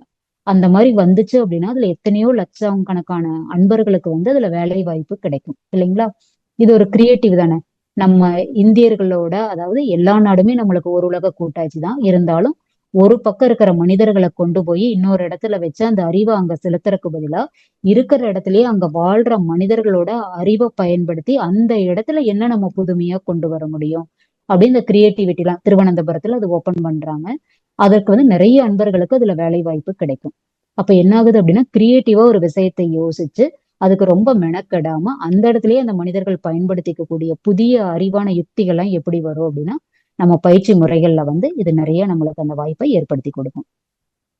அடுத்தது பார்த்தோம்னா நம்மளுக்கு இசைவு ஹார்மோனி படி வாழ்ந்துட்டோமா அடுத்தது நம்மளுக்கு என்ன கிடைக்கும் அப்படின்னா நிறைவு கிடைக்கும்.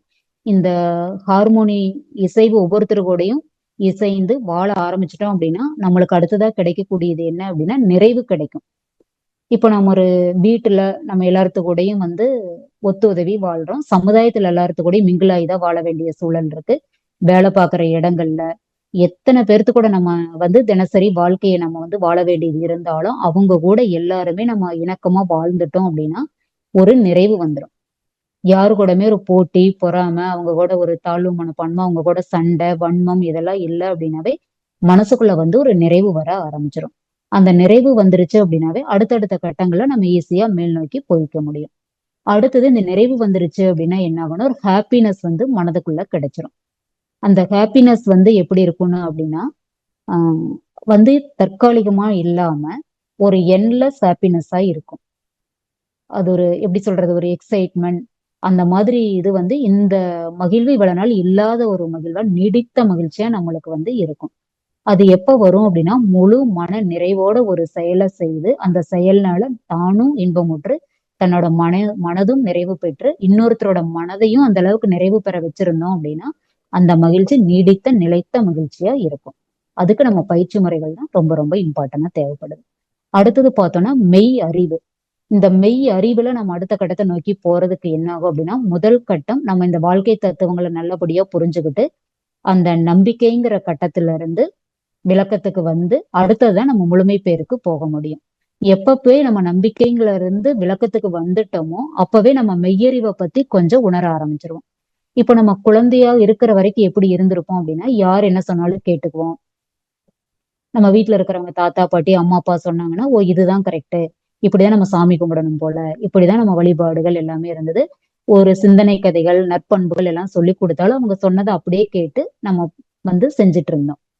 அதுவே இப்ப இந்த பயிற்சி முறைகளுக்கு வந்ததுக்கு அப்புறம் நம்ம அருட்தந்தை சொன்ன மாதிரிதான் எந்த ஒண்ணுனாலும் சிந்திச்சு சுயமாவே நம்ம தெளிஞ்சு சிந்தித்தே தெளிவாயின்னு சொன்ன மாதிரி நம்ம சுய அறிவை கொண்டு சிந்திச்சு பண்ணும்போது என்னாகும் அப்படின்னா நம்மளுக்கு ஒரு விஸ்டம் கிடைக்கும். எந்த ஒன்னையும் எப்படி நுணுகி ஆராயணும் அந்த நம்பிக்கையில இருந்து விளக்க வழிக்கு எப்படி போகணும். யார் ஒருவர் சொன்னாலும் நம்ம செவி வழியா கேட்டாலும் படிச்சாலும் இது ஏன் பண்றோம் எதுக்காக பண்றோம் இதனுடைய நோக்கம் என்ன இது பண்றதுனால விளைவு எப்படி வரும் இந்த விளைவு நம்மளுக்கு மட்டும் நல்லதா அத்துணை அன்பர்களுக்கும் நல்லதா போய் முடியுமான்னு ஒவ்வொன்னையும் பண்ணக்கூடிய அந்த விஸ்டம் நாலேஜ் எதுல வரும் அப்படின்னா நம்ம பயிற்சி முறைகள்ல மட்டும்தான் வரும். இதையெல்லாம் நம்ம எதுக்காக இத்தனையும் நம்ம எடுத்து நம்ம ஃபாலோ பண்ண நினைக்கிறோம் அப்படின்னா இருக்கிற பதிவுகளே நம்மளுக்கு போதும். இதையெல்லாம் நம்ம பின்பற்றும் போது எந்த ஒரு புதிய பதிவையும் நம்ம எடுத்துக்க மாட்டோம். இருக்கிற பதிவுகளையும் நம்ம ஆட்டோமேட்டிக்கா இந்த பயிற்சிகள்ல நம்ம இத்தனை இதுக்குள்ள கொண்டு வரும்போது என்ன ஆகும்னா நம்மளுக்கு தெரியாமே தீய பதிவுகள் வெளியில போக ஆரம்பிச்சிடும். எப்படின்னா நல்ல பதிவுகளை உள்ள போட போட தீய பதிவுகளினுடைய அழுத்தம் கீழே போய் அது முகிழ்ச்சிக்கு வராம எழுச்சிக்கு வராம அப்படியே அடங்கிரும். அதுக்கு மேல இருக்கிற நல்ல பதிவுகள் எண்ணம் சொல் செயலா மலர்ந்து நம்மளுக்கும் சமுதாயத்துக்கும் நற்பண்புகளை கொடுக்கும். அடுத்தது பார்த்தோம்னா அமைதி. இதெல்லாம் கிடைச்சதுன்னா நம்மளுக்கு கடைசியா கிடைக்கக்கூடியது என்ன அப்படின்னா ஒரு அமைதி நிலைக்கு வந்துருவோம். ஒரு நியூட்ரல் ஸ்டேஜ்னு சொல்லுவாங்க இல்லையா நியூட்ரல் இது நிலைக்கு வருவோம். அது எப்படி வரும் அப்படின்னா நிறைய பேர் படுத்த படுக்கையா இருந்த ஒரு பெரியவர்களை போய் கேட்டோம்னா ரொம்ப ஏஜ் ஆனவங்க இறந்துட்டாங்கன்னா நம்ம ஊர்ல எல்லாம் பார்ப்போம் ரொம்ப சந்தோஷமா மேலதாளத்தோட பட்டாசெல்லாம் வெடிச்சு மிக நிறைவா அவங்கள அடக்கம் பண்ணுவாங்க. அப்ப நம்ம நினைப்போம் இவரும் ஒரு உயிரினம் தானே ஏன் அவங்கள நம்ம அந்த உயிர் இதானப்ப இவங்க இவ்வளவு சந்தோஷப்படுறாங்க அவங்களுக்கு இவங்க வருத்தம் தானே படணும் அப்படின்னு பார்க்கும்போது என்ன ஆகுது அப்படின்னா ஆனா அவர் நிறைவா வாழ்ந்துட்டாரு சொல்லுவாங்க. அவங்க பேரன் பேத்தி எல்லாம் எடுத்துட்டாங்க கொள்ளு பேரன் பேத்தி எல்லாம் எடுத்துட்டாங்க அதனால அவர் நிறைவா வாழ்ந்துட்டாரு அதனால அவர் வாழ்க்கை ரொம்ப சந்தோஷமா முடிச்சுக்கிட்டாரு அப்படின்னாலும் அவ்வளோ என்ஜாய் பண்ணி சொல்லுவாங்க. அப்ப யாருமே அந்த அளவுக்கு அவரை ஃபீல் பண்ண மாட்டாங்க.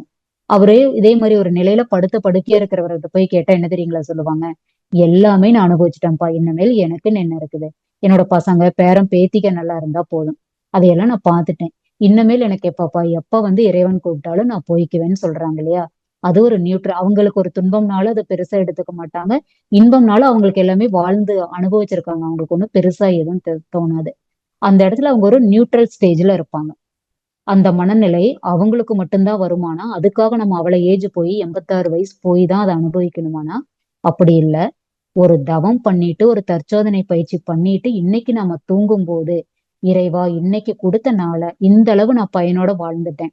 எனக்கு மட்டும் இல்ல, என் குடும்பத்துக்கு மட்டும் இல்ல, புதிய ஒரு அன்பர்களுக்கு இந்த பயிற்சி முறையோ, ஏதோ ஒரு நல்ல சிந்தனைகளையோ, நல்ல பண்புகளையோ, என்னால முடிஞ்சதை நான் அந்த சமுதாயத்துக்கு செஞ்சேன்னு நம்ம ஒரு நிறைவா போய் தூங்குவோம் பாத்தீங்களா?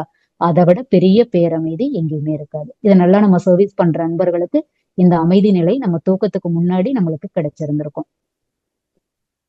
அடுத்தது பார்த்தோம்னா, இந்த ஏற்பு திறன் நம்மளுக்கு ஒண்ணு வேணும். எந்த ஒரு செயலையும் நம்ம எப்படி ஏற்பு திறனோட ஏத்துக்கிறோம். இவ்வளவு நேரம் நம்ம சொல்றதுக்கு இது எல்லாமே நம்மளுக்கு ஈஸியா தான் இருக்கும். ஒண்ணே ஒண்ணு என்ன அப்படின்னா, ஏற்பு திறன்கிறது எப்படி நம்மளுக்கு வரும் அப்படின்னா, இவ்வளவு பயிற்சி முறைகள் எல்லாம் நம்ம கரெக்டா பண்றோம். ஆனா அந்த சூழ்நிலை வரும்போது அது ஏத்துக்கக்கூடிய பக்குவம் வந்து நம்ம கிட்ட இருக்காது. சொல்றதுக்கும் செயல்பாட்டுக்கும் பிராக்டிக்கல் லைஃப்க்கு எவ்வளவு டிஃபரன்ஸ் இருக்குது இல்லைங்களா? அந்த சூழ்நிலையை நம்மளால ஏத்துக்க முடியாத போது நிறைய மனச்சிக்கலும், மன உளைச்சல், அடுத்தவங்களை திட்டிறது, இந்த மாதிரி சிக்கலான குழப்பமான சூழ்நிலைக்கு என்ன காரணம் அப்படின்னா, அந்த ஏற்பு திறன் இல்லாமை தான் காரணம். இப்ப அந்த ஏற்பு திறனை நம்ம எப்படி வளர்த்துக்கலாம் அப்படின்னா, ஃபார் எக்ஸாம்பிள் நம்ம ஒரு மன்றத்துக்கு போறோம். அந்த இடத்துல வந்து ஒரே ஒரு ஸ்டூடெண்ட் வந்திருக்காங்கன்னு வைங்க. அப்ப நம்ம மனநிலை எப்படி இருக்கும்? என்னடா இவ்வளவு தூரம் வந்தோமே, நம்ம 15, 20 கிலோமீட்டர் டிராவல் பண்ணி வந்தோம். ஒரே ஒரு ஸ்டூடெண்ட் இருக்காங்க.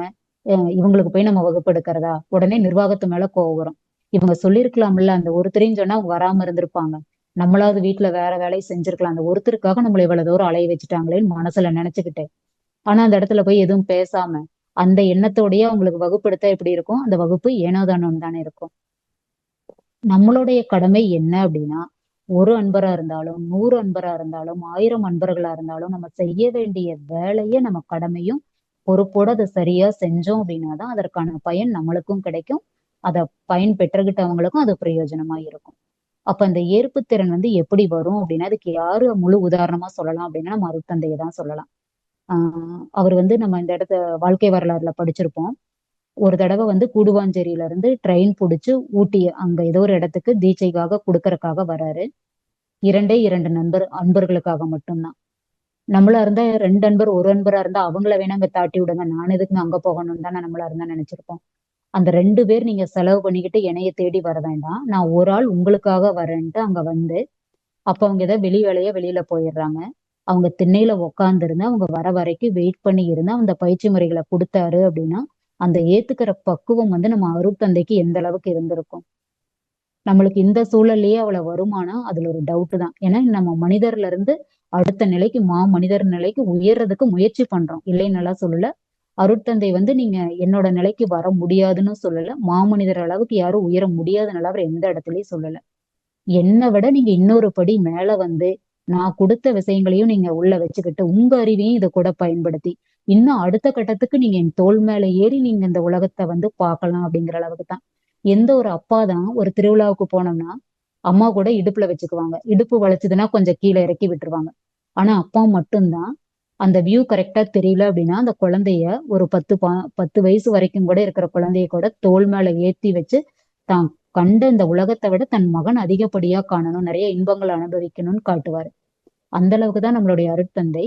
நான் வந்து தெரிஞ்சு நான் கத்துக்கிட்ட பிரபஞ்சத்துல இருந்து கத்துக்கிட்டதை எல்லாம் முழுவதுமா உங்களுக்கு சொல்லிட்டேன். உங்க அறிவையும் இதை கூட பயன்படுத்தி இதை விட புது புது விஷயங்களை கூட உங்களால தெரிஞ்சுக்க முடியும், கண்டுபிடிக்க முடியும்னு யார் ஒருவர் பெருந்தன்மையா சொல்லுவாருன்னா, நம்மளுடைய தந்தை ஸ்தானத்துல அருட்தந்தையா இருந்து உலக மக்களுக்கே நல்வழி காட்டுற நம்ம அருட்தந்தையை தான் சொல்ல முடியும், இல்லைங்களா? அந்த அளவுல அந்த ஏற்புத்தன்மையை நம்ம வளர்த்துக்கிட்டா மட்டும்தான் அத்தனை சூழல்லையும் நம்மளால வாழ்ந்து அந்த சூழலை வந்து கிராஸ் பண்ணி நம்ம வர முடியும். நம்ம இப்ப வீட்டுல இருக்கிற மாதிரியே எல்லா இடமும் இருக்காது. ஒவ்வொரு மன்றத்துக்கு போனா இப்படிதான் இருக்கணும், அப்படிதான் இருக்கணும்னு இல்லை. நம்மளோட கடமையை நம்ம செய்யறதுக்கு போறோம் அப்படின்னா அந்த இடத்த நம்ம ஏற்புத்தன்மையோட ஏத்துக்கிட்டு நம்ம பணியை சிறப்பா செய்யறதுக்கு இந்த தன்மை நம்மளுக்கு ரொம்ப ரொம்ப முக்கியம். இந்த இடத்துல இன்னொரு உதாரணம் சொல்லலாம். நம்மளுக்கு நிறைய இடத்துல நம்ம வீட்லயே ஆகட்டும், அலுவலகங்களே ஆகட்டும், தொழில் சார்ந்த இடங்கள்லயே ஆகட்டும், நம்மள வந்து நிறைய பேர் திட்டுறக்குண்டான, நம்மள புரிஞ்சுக்காம நிறைய நெகட்டிவா பேசுறக்கோ, திட்டுறக்கோ, நம்மள குறை சொல்றக்கோ நிறைய வாய்ப்புகள் வந்தாலும் நம்ம ஏற்புத்தன்மையை எப்படி ஏத்துக்கணும்னு பாருங்க. இப்போ அன்னை தெரசா எல்லாத்துக்குமே தெரியும். அப்ப வந்து எனக்கு அன்னை தெரசாவை பத்தி எப்பப்பவெல்லாம் நினைவு வரும்போது நம்ம அருளன்னை லோகாம்பாளும் நினைவுக்கு வருவாங்க. எப்படின்னா நம்ம அருட்தந்தை வந்து ஒரு இடத்துல நம்மளுக்கு தான் குழந்தைகள் இல்லையேம்மா, நம்ம அடுத்த வாரிசா நம்ம எப்படி யாரை நம்ம சொல்ல முடியும் அப்படிங்கும்போது அருளன்னை சொல்றாங்க, ஒன்னும் கவலைப்படாதீங்க, நம்மளுக்கு பிறந்திருந்தா 1 2 குழந்தைங்க பிறந்திருக்கலாம். இப்ப நம்மளுக்கு குழந்தைங்க இல்லாதனால இந்த பயிற்சி இன்ன வரைக்கும் யாரு எடுத்துக்கிட்டாங்களோ, இன்றைய காலகட்டங்கள்ல யாரு எடுத்துட்டு இருக்காங்களோ, இனி வர காலங்கள்லயும் இந்த பயிற்சி முறைகள்ல யார் யார் வர்றாங்களோ அவங்க எல்லாருமே நம்மளுடைய குழந்தைகள் தான். அதனால நம்ம குழந்தை இல்லைங்கிறதே வருத்தப்பட்டுக்க வேண்டாம்னு அருளன்னை சொன்னாங்க இல்லையா? அதே மாதிரிதான் அன்னை தெரசா அவர்களுக்கு குழந்தை இல்லைனாலும் கருவுற்று இருந்தா ஒரு தாய்க்கு வேணா குழந்தையோ ஆகலாம், 2 குழந்தைக்கோ தாயாகலாம் கருவுற்று இருந்தா. ஆனா கருணையுற்றதுனாலதான் ஒட்டுமொத்த உலக மக்களுக்குமே அன்னை தெரசான்னு அந்த சொல்லக்கூடிய பட்டம் அவங்களுக்கு கிடைச்சது. அப்படின்னா அந்த அன்பும் கருணையும் தான். அதே அன்பும் கருணையும் தான் நம்ம அருட்தந்தைகிட்டையும் இருந்தது, நம்ம அன்னை லோகாம்பலமாகிட்டையும் இருந்தது. அவங்க பார்த்து நினைச்சு அவங்க அவ்வளோ விஷயங்களை சாக்ரிஃபைஸ் பண்ணாம இருந்திருந்தாங்க அப்படின்னா உலக மக்களுக்கு இந்த வேதாத்திரியம்ங்கிற இவ்வளவு பெரிய பெட்டகம் வந்து நம்மளுக்கு கிடைச்சிருக்குமா? யோசிச்சு பாருங்க. அன்னையோட இப்போ ஒருத்தர் வந்து ஒரு வாழ்க்கையில வெற்றி அடையறாங்க அப்படின்னா அவங்க அதுல அடைஞ்ச வலி வேதனை, அவங்க கடந்து வந்த பாதையை விட அவங்க கூட இருந்த பின்னால இருந்து அவங்களுக்கு சப்போர்ட் பண்ணவங்க அதை விட வலி வேதனைகள் துன்பங்களை வந்து அனுபவிச்சுதான் அவங்கள அடுத்த கட்டத்துக்கு முன்னேற்றி விட்டுருப்பாங்க. நிறைய இடங்கள்ல அந்த சாதனை படைச்சவங்களுடைய முகம் அது மட்டும் உலக மக்களுக்கு வெளிச்சத்துக்கு வரும். பின்னாடி இருந்து யாரு பூஸ்டப் பண்ணாங்க, யாரு தியாகம் பண்ணாங்க, எவ்வளவு விஷயங்களை அவங்களுக்காக பண்ணிருப்பாங்கங்கிறது தெரியாமையே போயிடும். ஆனா அருட்தந்தை வந்து அந்த பெண்கள் மேல இருந்த அந்த ஒரு அன்பு, மரியாதை, மதிப்பு, பெண்களை வந்து ஒரு சிறப்பினமா அவங்க நடத்தினதுனாலதான் தன்னுடைய மனைவியை பத்தியும் உலக மக்கள் தெரிஞ்சுக்கணுங்கிறதுக்காக அவங்களோட தியாகத்தையும் எல்லாரும் புரிஞ்சுக்கணும். அவங்களோட தியாகத்தை மட்டுமல்ல, உலகத்திலே பெண்கள் வந்து மிக சிறப்பாகவும் போற்றுதற்குரியவங்களாகவும் நடத்தப்படணும் அப்படிங்கறக்காக தான் அன்னையினுடைய ஆஹ் பிறந்த நாளை வந்து மனைவி நல வேட்பு நாளாக கொண்டு வந்து ஒட்டுமொத்த பெண்களுக்கும் ஒரு சிறப்பு சேர்க்கிற வகையில அந்த நிகழ்வை வந்து ஏற்படுத்தி கொடுத்தாங்க. அந்த வகையில அன்னை தெரசாவை யோசிக்கும் போதெல்லாம் எனக்கு வந்து அருளன்னை லோகாம்பாள் அவங்க அம்மாவுடைய முகம் வந்து வந்து போகும். எப்படின்னா அன்னை வந்து அன்னை தெரசா வந்து தனக்காக எந்த இடத்துலயும் யாருக்கிட்ட எதுவுமே கேட்டதில்லை. ஒரு டிபார்ட்மெண்ட் ஸ்டோர் மாதிரி ஒரு இடத்துல போய் இந்த குழந்தைங்களுக்காக வந்து என்ன கேக்குறாங்கன்னா, கொஞ்சம் பணம் கொடுங்க என் குழந்தைங்களுக்காக, நேத்து கொடுக்குறேன்னு சொல்லியிருந்தீங்களேன்னு போய் கேக்குறாங்க. தினம் வந்து உங்களுக்கு இதே ஒரு வாடிக்கையா போச்சு, பணம் பணம்னு வந்து கேக்குறீங்கன்னு 2 3 நாளா போனப்போ ஒரு நாளைக்கு வாங்கன்னு தாட்டி விடுறாரு. இவங்களும் சலிக்காம அந்த நாள் போய் குழந்தைகளுக்காக கேக்குறாங்க.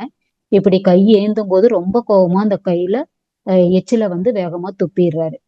அப்ப அன்னை வந்து அதை தொடச்சுக்கிட்டு, இத வந்து என் குழந்தைக்கு எனக்காக இதை நான் எடுத்துக்கிறேன், நீங்க கொடுத்த இந்த மரியாதை வந்து எனக்கானதா இருக்கட்டும், என் குழந்தைக்காக நீங்க எங்க குழந்தைங்களுக்காக நீங்க என்ன கொடுக்க போறீங்கன்னு கேட்டாங்க. அந்த சூழ்நிலைய அவங்க எந்த மாதிரி ஏற்புத்திறனோட ஏத்திருக்காங்க பாருங்க.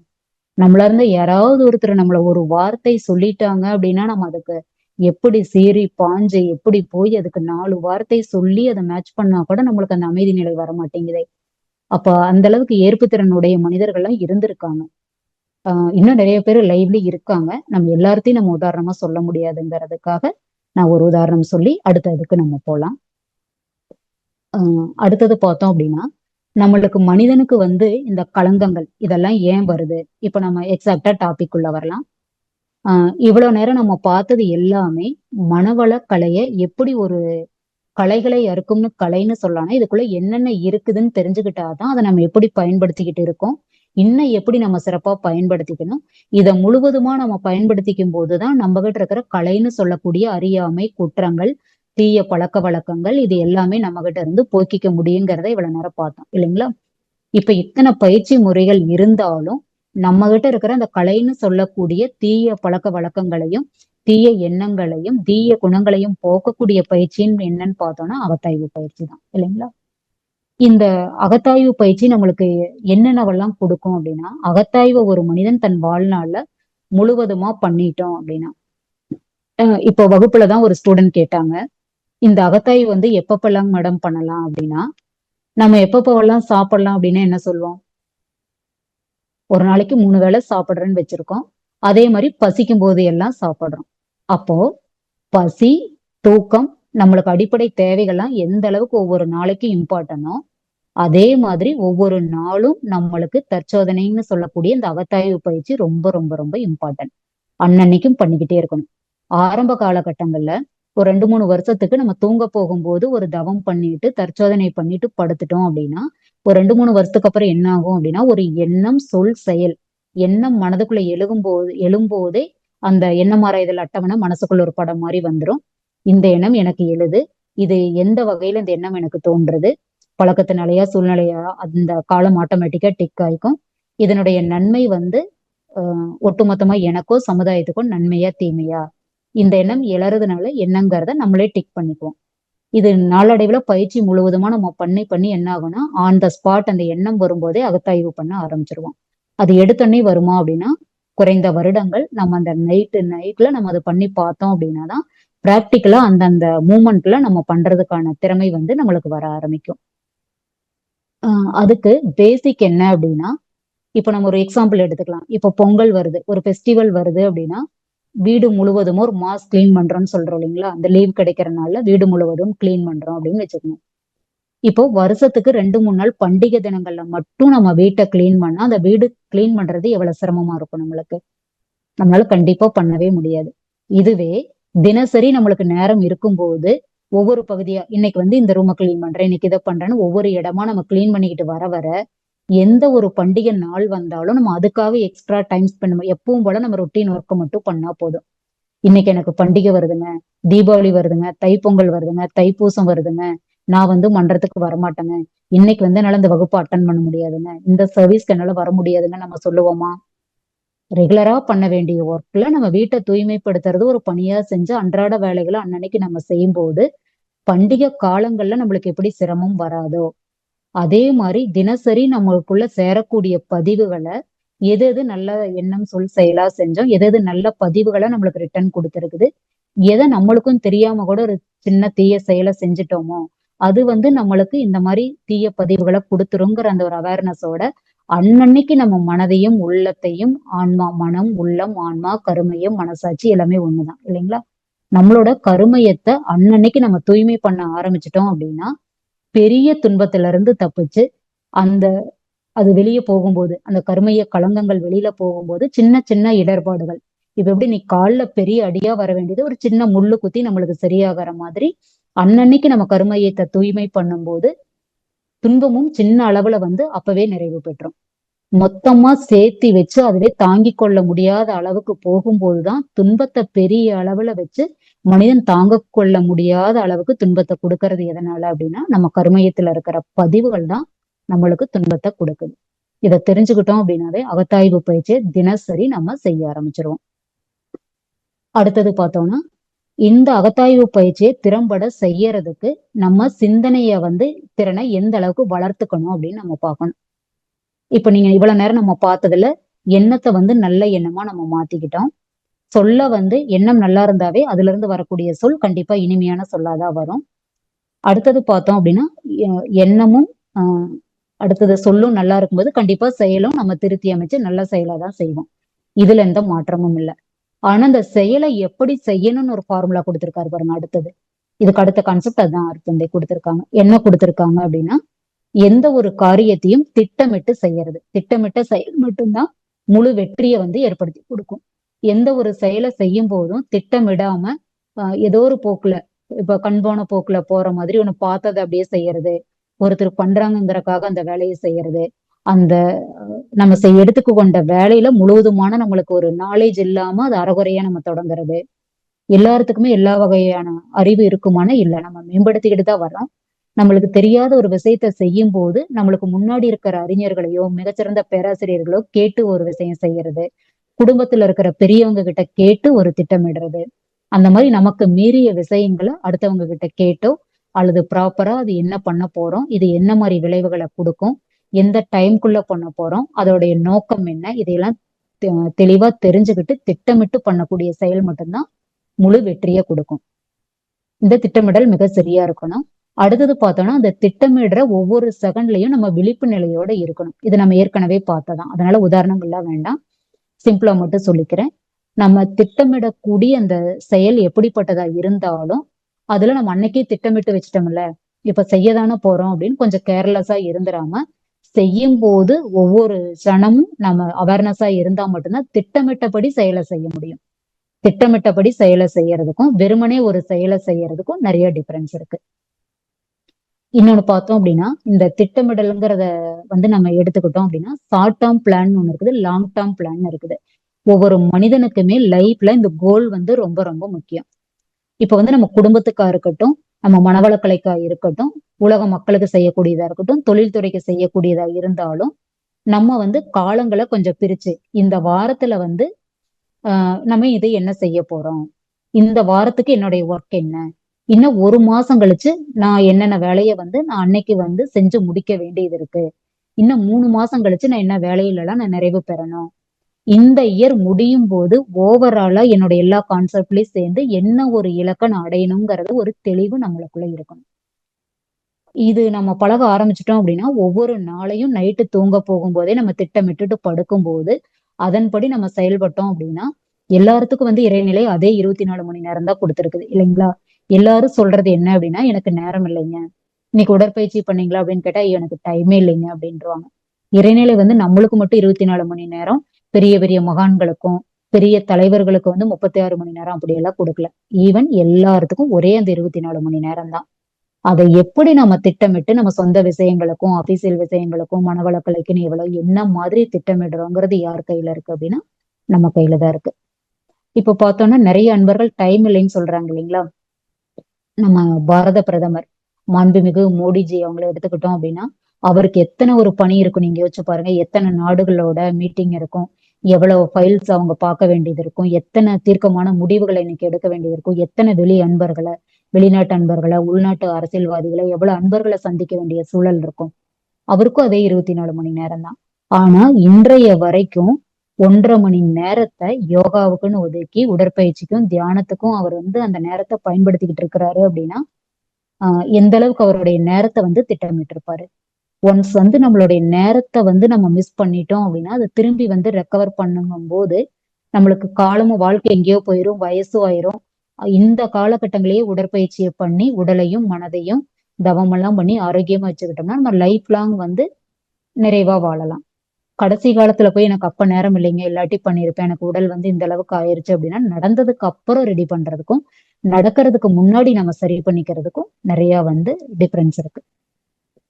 அதே மாதிரி விழிப்பு நிலையில இருக்கணும் நம்ம பார்த்துட்டோம்.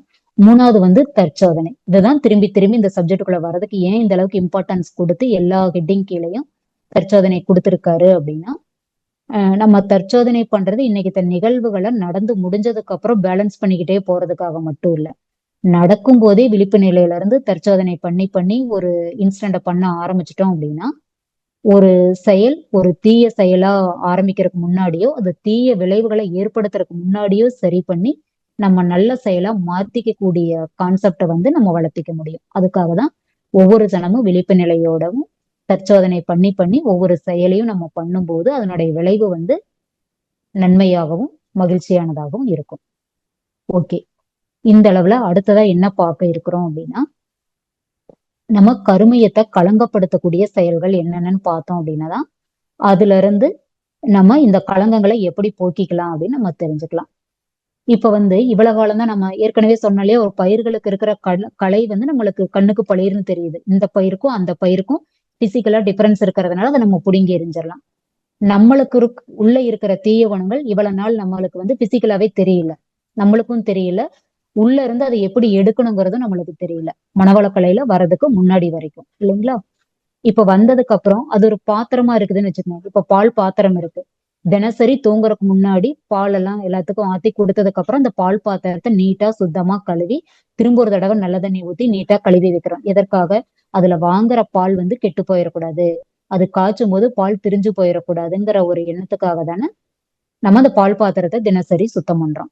அந்த மாதிரி எல்லாரும் இமேஜின் பண்ணி பாருங்க, நம்ம கருமையம்ங்கிறது ஒரு உலோக பாத்திரம், ஒரு செம்பு பாத்திரமாகவோ ஒரு தாமிர பாத்திரமாவோ ஏன் இன்னும் நம்ம உயர்ந்த எண்ணில் ஒரு தங்கமாவோ பிளாட்டினமாவோ ஒரு பாத்திரம் நம்ம கையில எடுத்து வச்சு அன்னன்னைக்கு அது போட்டு வாஷ் பண்ணி விம்பாரோ சோப்போ லெமனோ 100 எலுமிச்சைகளின் தன்மை இருக்கிற மாதிரி அதுல போட்டு அதை கழுவி குண்டாவை உள்ள இன்செர்ட் பண்ணிக்கிற மாதிரி இருந்தா எப்படி இருக்கும்? ரொம்ப சிறப்பா இருந்திருக்குமா? அந்த மாதிரி இறைவன் நம்மளுக்கு கொடுக்கல. ஏன்னா நம்மளுடைய வினை பதிவுகளை நம்ம செயல் மூலமா மட்டும்தான் நம்ம அதை போக்கிக்க முடியும். அப்போ நம்ம அறம் சார்ந்த செயல்களை செய்து தவ பயிற்சிகள் எல்லாம் செய்து நம்ம ஆன்மாவை நம்ம தான் தூய்மைப்படுத்திக்க முடியுமா தவிர அடுத்தவங்க நம்மளுக்கு தீர்த்தம் தெளிச்சோ தண்ணி தெளிச்சோ நம்மள தூய்மைப்படுத்துறதுக்கான வாய்ப்பே இங்க கிடையாது. நம்ம மட்டும்தான் இதுல முழு முயற்சியை எடுத்துக்க முடியும்.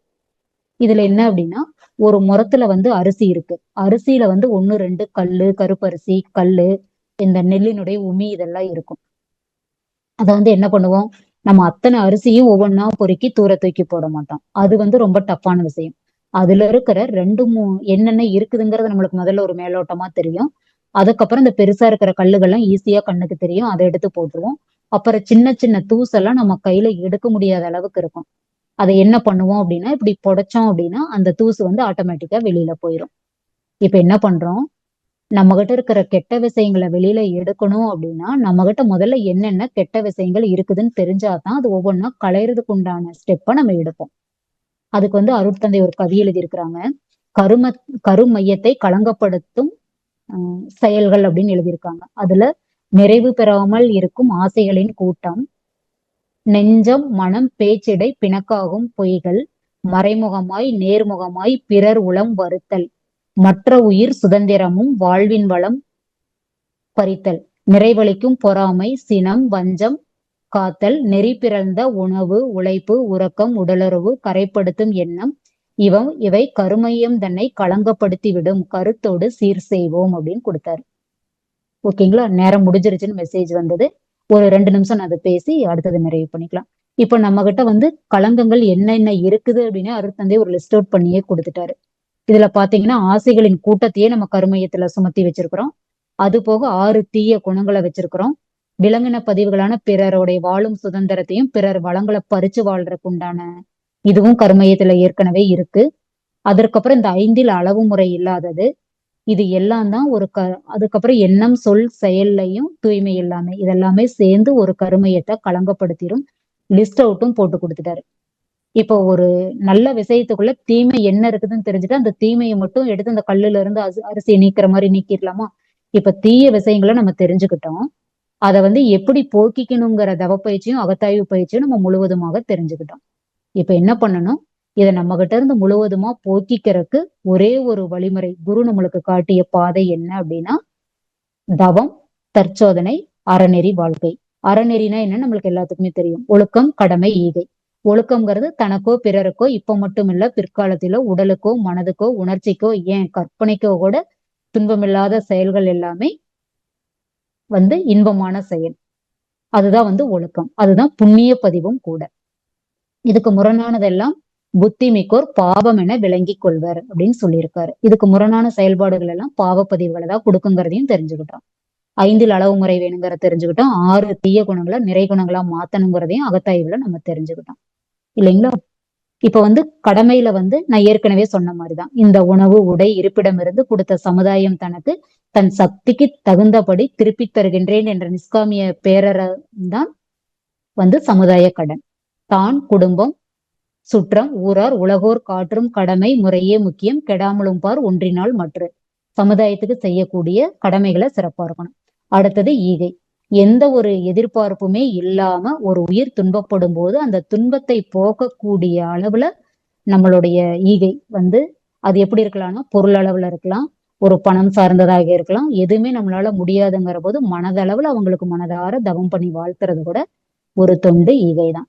அந்த வழியில கொண்டு வந்த வினையை தொண்டு செய்து கழிப்போம் என்று கூறி அதற்கு உறுதுணையாக நம்ம கிட்ட இருக்கிற இத்தனை கலைகளையும் தீய குணங்களையும் கலைகளை அறுக்கிறது நம்ம உள்ளங்கையில இருக்கிற நெல்லிக்கனி போல உள்ளங்கையில வெண்ணெயை வச்சுக்கிட்டு நெய்க்கு அலையாம நம்ம உள்ளங்கையில இருக்கிற நெல்லிக்கனி மாதிரி இந்த அரிய பொக்கிசம் அச்சய பாத்திரமான வேதாத்திரியம்ங்கிற ஒரு அரிய கலையை நம்ம அனைவரும் மிக சிறப்பான முறையில பயன்படுத்தி தானும் உணர்ந்து அடுத்தவங்களுக்கும் இந்த கலையை உணர்ற முறையில மிக சிறப்பாக கொண்டு போய் சேர்ப்போம் என்று கூறி வாய்ப்பளித்த அனைத்து நல் உள்ளங்களுக்கும் அனைத்து ஆன்றோர் பெருமக்களுக்கும், பேராசிரியர் பெருமக்களுக்கும், ஐடி நிர்வாகத்தினருக்கும் நன்றிகளையும், இவ்வளவு தூரம் செவிமடுத்து கேட்ட அத்தனை நல் உள்ளங்களுக்கும் நன்றிகளையும், வாழ்க வளமுடன் என்ற வாழ்த்துக்களையும் நிறைவு செய்து கொண்டு, இறை இணைப்பிலிருந்து உங்கள் அனைவரையும் வாழ்க வளமுடன் என வாழ்த்தி மகிழ்ந்து நிறைவு செய்து கொள்கிறேன். வாழ்க வளமுடன். தற்பொழுது அம்மா அவர்கள் நம்முடைய கேள்விகளுக்கு சிறப்பாக பதிலளிக்க இருக்கின்றார்கள். கேள்வி கேட்க விரும்பும் அன்பர்கள் தங்களுடைய கைபேசியை தாங்களே அட்மிட் செய்து கொண்டு கேள்விகளை மட்டும் சுருக்கமாக கேட்கும் பொழுது அனைவருக்கும் அது பயனுள்ளதாக அமையும் என்பதை அன்போடு தெரிவித்துக் கொண்டு, முதலாவது அன்பராக வாழ்த்துடன் குமார் ஐயா, நீங்க அட்மிட் பண்ணிட்டு அம்மா கிட்ட பேசலாங்க ஐயா. உங்களுக்கு அட்மிட் கொடுத்துருக்கோங்க ஐயா. குமார் ஐயா பேசலாங்க. வாழ்க வளமுடன்மா. வாழ்க வளமுடன் ஐயா. வாய்ப்பு கொடுத்தமைக்கு நன்றிங்கம்மா. அம்மா வாழ்க வளமுடன். வாழ்க வளமுடன். நல்லா இருக்கீங்களா? வாழ்க வளமுடன். சொல்லுங்க. சிறப்பான சிந்தனை உரை கொடுத்திருக்கிறீங்கம்மா. கலைகளை அறுக்கும் கலை நல்லா இருந்துச்சுங்கம்மா. தெளிந்த நீரோட போல இருந்தது. ரொம்ப நன்றி. நம்ம தவமயத்துல அமிர்தலிங்க தெய்வத்திருமானார் அமிர்தலிங்க அடிக்கடி சொல்லுவாங்க, எங்க தலைமுறையில வேதாத்திரியத்தை நாங்க பரப்பிட்டோம், உங்க தலைமுறையில நீங்க அதை அடுத்த தலைமுறை கொண்டு போங்க வேற அடிக்கடி சொல்லுவாங்க. அதை நீங்க இன்னைக்கு சிறப்பா செஞ்சிருக்கிறீங்க. வாழ்க வளமுடன்மா. வாழ்த்துக்கள் சொல்றதுக்கு தான் கூப்பிட்டுருந்தீங்கம்மா. ரொம்ப ரொம்ப நன்றி. அப்புறம் இந்த கேள்வி கேட்கும் நண்பர்கள் அனைவருக்கும் நன்றிங்கம்மா. கேள்வி எல்லாம் அருமையா கேட்கறாங்க. இந்த கேள்வி எல்லாம் என்னுடைய வாழ்க்கையில நிறைய மாற்றங்களை கொண்டு வந்திருக்கு. அனைத்து நண்பர்களுக்கும் நன்றிங்கம்மா. விஜயசாமிமா நன்றிங்கம்மா. வாழ்க வளமுடன். நன்றிங்கம்மா. நன்றி. வாழ்க வளமுடன். வாழ்க வளமுடன். மிகவும் நன்றி. வாழ்க வளமுடன். அருள்நிதி இந்திராணி அம்மா வாழ்க வளமுடன் அம்மா. வாய்ப்புக்கு நன்றி அம்மா. வாழ்க வளமுடன் அம்மா. வாழ்க வளமுடன். சொல்லுங்கம்மா. வாழ்க வளமுடன். மிக அமைதியாக, தெளிவாக, விளக்கமாக, இன்னும் எவ்வளவோ சிறப்பு அடைமொழிகளை கூறலாமா. அவ்வளவு சிறப்பா சொன்னீங்க. நம்முடைய மகரிஷியினுடைய மனோளக்கலையை எவ்வளவு விஸ்தாரமா சொல்ல முடியுமோ அவ்வளவு விளக்கமா சொன்னீங்க. அகத்தாய்வு பற்றியும் சிறப்பா சொன்னதுல முக்கியமா ஒண்ணு என்ன சொன்னீங்கன்னா, எல்லாம் செஞ்சு முடிச்சுட்டு அதுக்கப்புறம் அன்றைய பொழுது முடியும் போது நாம அகத்தாய்வு பண்றதை விட அப்போது செய்யும் பொழுதே இது சரியா தவறா அப்படிங்கறத அகத்தாய்வு பண்ணோம்னா நம்முடைய பதிவுகளை குறைச்சிக்கலாங்கிறது ஒரு நல்ல தகவல் அம்மா.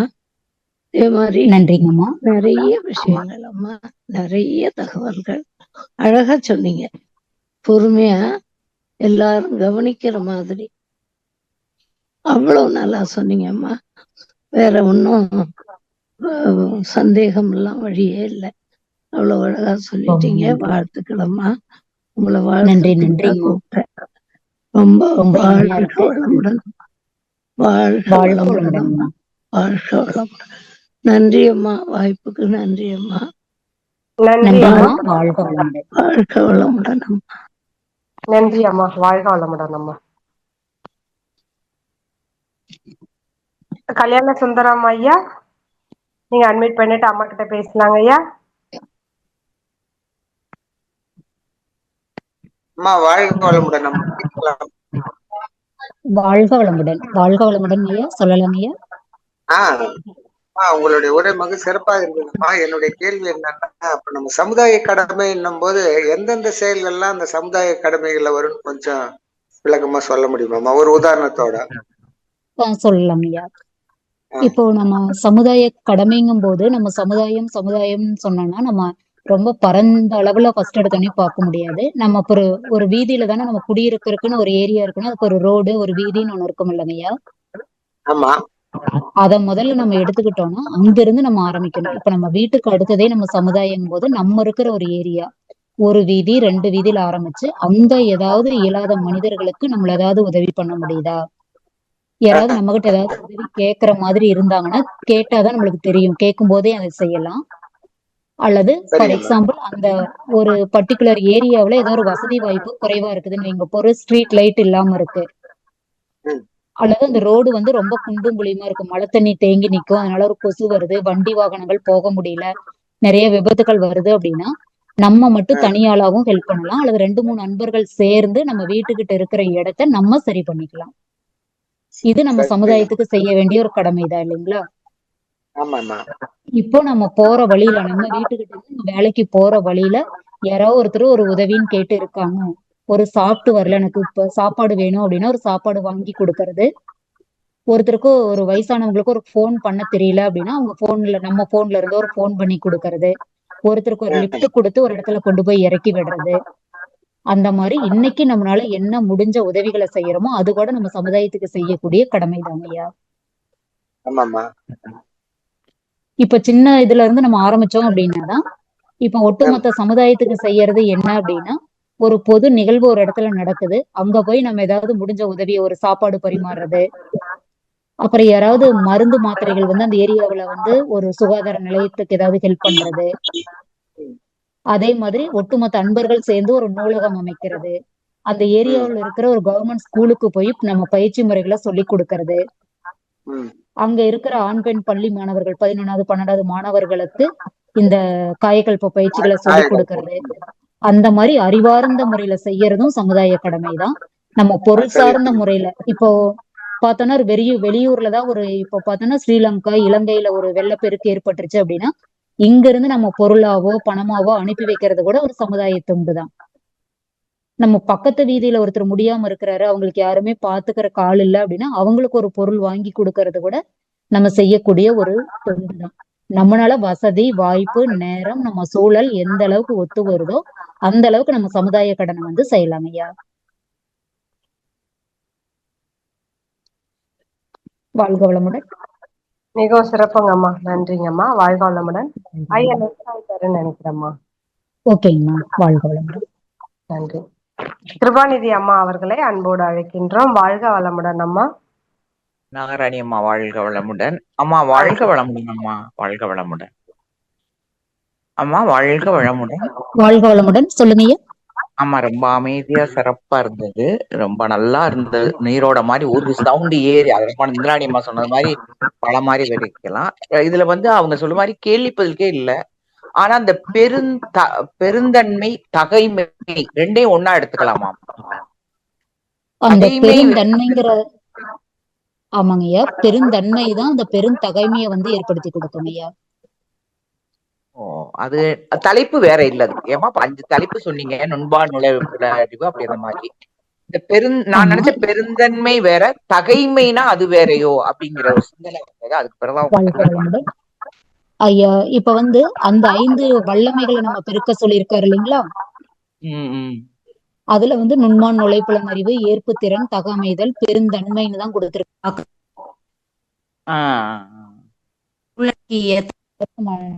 நடந்துக்கிறதுன்னு சொன்னேன் இல்லையா? பெருந்தன்மைங்கிறது ஒருத்தர்கிட்ட நம்மளை திட்டினாலுமே நம்ம திரும்பி திட்டாம அவங்களுக்கு தெரிஞ்சது அவ்வளவுதான் பெருந்தன்மையோட நம்ம போய்க்கிறோம் இல்லையா? நன்றிமா. அதான் சொன்னீங்கல்ல அவங்க. சரியா கேக்கல, சொல்லுங்க ஐயா. இல்லம்மா, இப்ப நீங்க உங்களை அம்மா கூட சொன்னீங்களா, அன்னி தெரசாவ, அதுக்கு சரியான உதாரணம், நல்ல உதாரணம். அப்படித்தானே? இது நம்ம எப்படி வேணாலும் எடுத்துக்கலாங்க ஐயா. ஏற்புத்தன்மைக்கு நான் அதை சொன்னேன். ஏற்புத்தன்மை, அந்த சூழ்நிலை என்ன நடந்தாலும் கோவப்படாம ஏத்துக்கிறதுக்காக நான் அந்த அன்னை தெரசா அம்மாவை சொன்னேன். பெருந்தன்மைங்கிறதுதான் பெருந்தகைமையாயிரும். ஒரு கட்டத்துல பெருந்தன்மையா நம்ம நடந்துகிட்டே இருக்க என்ன ஆகும் அப்படின்னா பெருந்தகைமையாளரா ஆயிருவோம். எந்த சூழலுக்கும் உணர்ச்சி வசப்பட மாட்டோம். ஒருத்தர் நம்மளை ஏமாத்துறாங்கன்னு தெரிஞ்சா கூட அவங்களுக்குமே நல்லதுதான் செய்வோம்னு சொல்லியிருந்ததான் பெருந்தன்மைங்கிற அந்த கேரக்டர் சொல்லியிருந்தேன் ஐயா. நன்றிமா, ரொம்ப சிறப்புமா, வாழ்த்துக்கள். வாழ்க வளமுடன். நாகராணியம்மா வாழ்க வளமுடன். நன்றிங்கம்மா, வாழ்க வளமுடன். அடுத்த அன்பராக பாப்பு அம்மா, வாழ்க வளமுடன் அம்மா. வாழ்க வளமுடன் அம்மா. வாழ்க வளமுடன்மா விஜயசாந்திமா. வாழ்க வளமுடன்மா. ரொம்ப அருமைம்மா, அற்புதமா இருந்தது. அப்படியே மகிழ்ச்சி கருத்துக்கள் அத்தனை அப்படியே கொண்டு வந்துட்டேன். நாங்களாம் பேராசிரியர் தான், அப்படியே ரிவைஸ் பண்ண மாதிரி இருந்துச்சுமா. ரொம்ப அருமைம்மா. நாங்களும் இந்த கொஞ்சம் கொஞ்சம் உதாரணம் சொல்லுவோம். நீங்க இந்த என்ன சொல் செயலுக்கெல்லாம் அற்புதமா நம்ம எப்பவுமே விழிப்புணர்வா இருந்து அவேர்னஸா இருக்கணும் அப்படிங்கிறதுக்கு நிறைய உதாரணங்கள் சொன்னீங்க. ரொம்ப அருமையா இருந்தது. அதே போல நுண்மான் நுழைவுலனும் அப்படிதான், அதுக்கும் அப்படிதான் நிறைய உதாரணங்கள் சொன்னீங்க. உதாரணத்துக்கு ஒண்ணு சொல்லணும்னா, அந்த மாடியில இருந்து ஒருத்தர் குதிச்சானே, அது ரொம்ப அருமையா இருந்தது. அது மாதிரி எல்லாம் சொல்லி சொல்லி நம்ம அப்படியே விளக்கணுமா. அருமையா ஒரு ஆசிரியர் எப்படி பாடம் எடுக்கணுமோ அவ்வளவு அற்புதமா எடுத்தீங்கம்மா. இதை ஆசிரியர்கள் எல்லாம் கட்டாயம் கேட்கணுமா. அவங்க எல்லாம் திருப்பி திருப்பி இதை கேட்டாங்கன்னா மிக அருமையா அவங்களுக்கெல்லாம் ஒரு நிறைய ஹிண்ட்ஸ் கொடுத்துருக்கீங்கம்மா. ரொம்ப அருமைம்மா. எல்லாரும் இது மாதிரி எடுத்தாங்கன்னா நம்ம சீக்கிரமா கொண்டு போய் இது மக்களுக்கு எடுத்து அருமையா சேர்த்துற முடியும். ரொம்ப அருமையா அப்படியே கோர்வையா கொண்டாந்தீங்க. ஒரு நிதானமா அப்படியே ஒரே ஒரு தன்மையா ரொம்ப அருமைம்மா. சிறப்புமா. உங்க பணி சிறக்கட்டுமாம்மா. வாழ்த்துக்கள்மா. ரொம்ப நன்றிங்கம்மா. உங்களுடைய பெரியவங்க, உங்களுடைய பெரிய ஆசிரியர்களுடைய வாழ்த்துக்கள்லாம் என்னைக்கும் எங்களுக்கு தேவை. கட்டாயமா ரொம்ப கட்டாயமா. நன்றிங்கம்மா. வாழ்க ரொம்ப வளமுடன். அருமைம்மா. நன்றிங்க. ரொம்ப நல்லா பண்ணுங்கம்மா. வாழ்த்துக்கள்மா. வாழ்க வளமுடன். நன்றிங்கம்மா. நன்றிங்கம்மா. வாழ்க வளமுடன். வாழ்க வளமுடன்மா. வாழ்க வளமுடன் அம்மா. வாழ்க வளமுடன். அடுத்த அன்பராக கேக்குதாங்கம்மா? கேக்குது, ஆமா சொல்லுங்கம்மா. டீச்சர் தான் நானு. அம்மா. ஸ்கூல் டீச்சர் ஸ்கூல்லி டீச்சர், இங்க எதிரையும் டீச்சர் தான். ஹலோ, வாழ்க வளமுடன். வாழ்க வளமுடன், சொல்லுங்கம்மா. விஜயசாந்தி அம்மா தான் பேசுறீங்களா? ஆமாங்க, நான் தான் பேசுறேங்கம்மா. ரொம்ப நன்றிங்கம்மா. வாய்ப்பு ரொம்ப நல்லா இருந்தது உங்களுடைய சிந்தனை உரை. திரும்ப ரொம்ப திரும்பி நன்றிங்கம்மா. எக்கோ அடிக்குதுமா நான் பேசுறது, என்னன்னு தெரியல. வேற யாரோ அந்த மைக் வந்து அன்மியூட் பண்ணாம வச்சிருக்காங்கம்மா. வேற அன்பர்களோட அன்மியூட் ஆயிருக்கான்னு கொஞ்சம் பாருங்கம்மா. பாக்கணுமா. ரொம்ப அற்புதமா இருந்தது. அதாவது என்ன சொல்றதுன்னா, பீஸ்ஃபுல், ரொம்ப அமைதியா, நிதானமா, பொறுமையா, ஒவ்வொரு பாயிண்ட்டையும் அப்படியே மனதுல பதிகிறது போல அந்த ஆல்பா நிலையிலேயே நீங்க சொல்லிட்டு இருந்தது ரொம்ப அற்புதமாக இருந்தது. ஒவ்வொன்றுக்கும் ஒரு எடுத்துக்காட்டு ரொம்ப ஆக்டா இருந்துச்சு. சந்தோஷமா இருந்தது. நல்லா இன்னும் கொஞ்ச நேரம் கூட பேச மாட்டீங்களான்னு நினைக்கும் போது பார்த்தாதான் நேரம் கடந்து விட்டதே அப்படின்னு மனசுக்கு தோணுச்சுங்கம்மா. ரொம்ப அற்புதம். எனக்கும் நீங்க நேரம் சொன்னீங்க போனதே சமுதாய தெரியலம்மா. என்னம்மா? எனக்கும் நேரம் முடிஞ்சது தெரியல. பரவாயில்ல, இன்னும் கொஞ்சம் பரவாயில்லைங்கம்மா, பரவாயில்ல. கொஞ்ச நேரம் எடுத்துக்கொண்டால் கூட நல்ல பாயிண்ட்ஸ்களை ஒவ்வொன்றும் விடாம கரெக்டா நீங்க சொல்லி முடிச்சதுல அற்புதம் அற்புதம். அவங்க அருள்பணி சிறக்க இந்த சகோதரியின் அன்பு வாழ்த்துக்கள் அம்மா. ஒரு விஷயம், அதாவது இப்ப நீங்க சொன்னீங்க சமுதாய பணி அப்படின்னு சொல்லும் போது, ரீசெண்டா கொஞ்சம் ஒரு 3-4 மாசத்துக்கு முன்னாடி நடந்த விஷயம் என்னன்னா, ஒரு கோவில் ஏரிக்கரையில இருக்குது. அதை எடுக்கிறதுக்கு புல்டோசரோட ஆளுக வர்றாங்கன்னு மேலிடத்துல இருந்து தகவல் வந்துருச்சு. அரசியல் பூர்வமா. அப்ப அவங்க எல்லாரும் சேர்ந்து கூடியிருக்காங்க. நான் அந்த கோயிலுக்கு போயிட்டு இருந்தேன். அப்ப எல்லாரும் சொன்னாங்க, நீங்க எல்லாரும் வாங்க, நம்மளுடைய ஸ்ட்ரென்த்தை காமிக்கணும் அப்படி இப்படின்னு சொல்லும் போது எனக்குள்ளாக எப்படி ஒரு உத்வேகம் வந்தது. மகான் நமக்கு கொடுத்ததா என்னன்னு எனக்கு தெரியாதுமா. எல்லாருமே ஒன்னொன்னு இதை ஒண்ணு சொன்னாங்க. நான் வந்து எப்படி பேசுனேன் எதுக்குன்னே தெரியாது. ஆனா அந்த செயல் கைவிடப்பட்டு விட்டதம்மா. நான் வாழ்த்தி 2வது அன்னைக்கு நான் பேசின விஷயம் எல்லாரும் சொல்லிட்டாங்க, அம்மா நீங்க ஒவ்வொரு பாயிண்ட்டையும் கணார்னு பேசுனீங்க, ரொம்ப நல்லா இருந்தது. நீங்களே எங்களுக்காக வேண்டிக்கோங்க, எங்களை எல்லாம் வாழ்த்துங்கயான்னு சொல்லி நீங்க கடைசியில சொல்லும் போது எங்களுக்கே நெகிழ்வா இருந்ததுன்னு சொன்னாங்க. இப்ப அந்த கோயில் காப்பாற்றப்பட்டு விட்டது. இது ஒரு சமுதாய பணிதானமா. இது அனைத்தும் மகான் கொடுத்த நமக்கு ஒரு அற்புதமான ஒரு எண்ணங்களையும் சூழ்நிலையும் நமக்கு கொடுத்துருக்காங்கன்னு நினைச்சுக்கிட்டேங்கம்மா. இதுவும் ஒரு சமுதாய பணிதாங்கம்மா. இப்ப நம்ம அருட்தந்தையே உங்களுக்கு பக்தி மார்க்கம் வேண்டான்னு சொல்லல. பக்தி மார்க்கத்துல இருந்துதான் நம்ம ஞான மார்க்கத்துக்கு வந்திருக்கோம். இப்ப அந்த பக்தி ஞானம்ங்கிறத தாண்டி ஒரு இடத்துல ஒரு பழமையான ஒரு புராதான கோயில் இருக்கு அப்படின்னா அதை எடுக்கிறாங்கன்னா அந்த ஏரியாவுடைய மக்களுடைய மனது வந்து கொஞ்சம் துன்பப்படும் இல்லைங்களா? நம்ம செய்யக்கூடிய செயலால நிறைய பேர்த்தனுடைய துன்ப அலை போய் அவங்களுக்கு ஒரு சந்தோஷத்தை ஏற்படுத்துது அப்படின்னா அதுதாங்கம்மா சமுதாய தொண்டு. இதை விட ஒரு மிகச்சிறந்த தொண்டு இருக்க முடியாது. நம்ம என்ன செயல் செய்தாலும் துன்பப்படுறவங்கள ஒரு மன அமைதிக்கும் மகிழ்ச்சிக்கும் கொண்டு வரதுலதான் நம்ம தொண்டினுடைய வெளிப்பாடு வந்து நம்மளுக்கு தெரியுமா. கண்டிப்பாமா. எல்லாமே மகானே தான் சேரும். அவர் குரு தான். எல்லாமே குருவின் மூலமாக தான் நாம இந்த அளவுக்கு தெளிவா இருக்கோம். குருதான் செயல்படுறாரு, நம்ம கருவி மட்டும்தான் இல்லைங்களா? எல்லா இடத்துலயும் குரு நீக்கமர நிறைந்திருக்கிறார். வாழ்க வளமுடன். குருவர்கள் எப்பொழுதும் பூரணமாக தங்களுக்கும் இருந்து தங்களுடைய அருட்பணியை சிறக்க வைக்க என்னுடைய மனப்பூர்வமான வாழ்த்துக்களும் வணக்கங்களும் அம்மா. வாழ்க வளமுடன். வாழ்க வளமுடன் அம்மா. நன்றி அம்மா. நன்றி அம்மா. வாழ்க வளமுடன். அடுத்த அன்பராக மைதிலி தீனதயாளன் அம்மா. வாழ்க வளமுடன் அம்மா. நீங்க அட்மிட் பண்ணிட்டு அம்மா கிட்ட பேசலாமா. வாய்ப்புக்கு நன்றிங்கம்மா.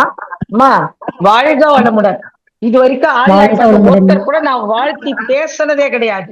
34 வருஷமா இருக்க இதுல ஸ்பீச் எடுக்க பேராசை. என்னன்னா எக்ஸ்ட்ராடனரி. எங்க வீட்டுல சொல்லிட்டேன், அப்படியே கோர்வையா கொண்டு போனீங்க.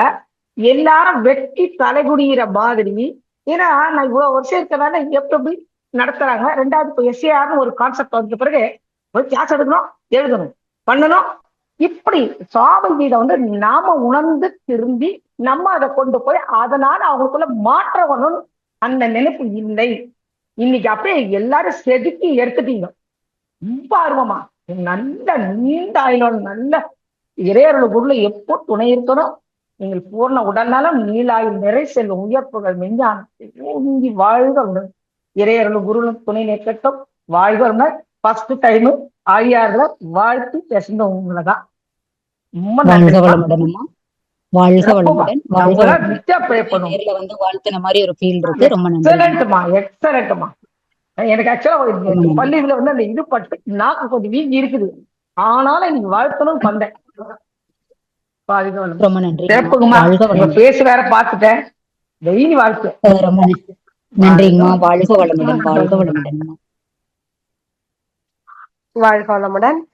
அடுத்த அன்பராக லட்சுமணன் காந்திமதி ஐயா, நீங்க அட்மிட் பண்ணிட்டு அம்மா கிட்ட பேசலாங்க ஐயா. வாழ்க வளமுடன். வாழ்க வளமுடன். வாழ்க வளமுடன் ஐயா.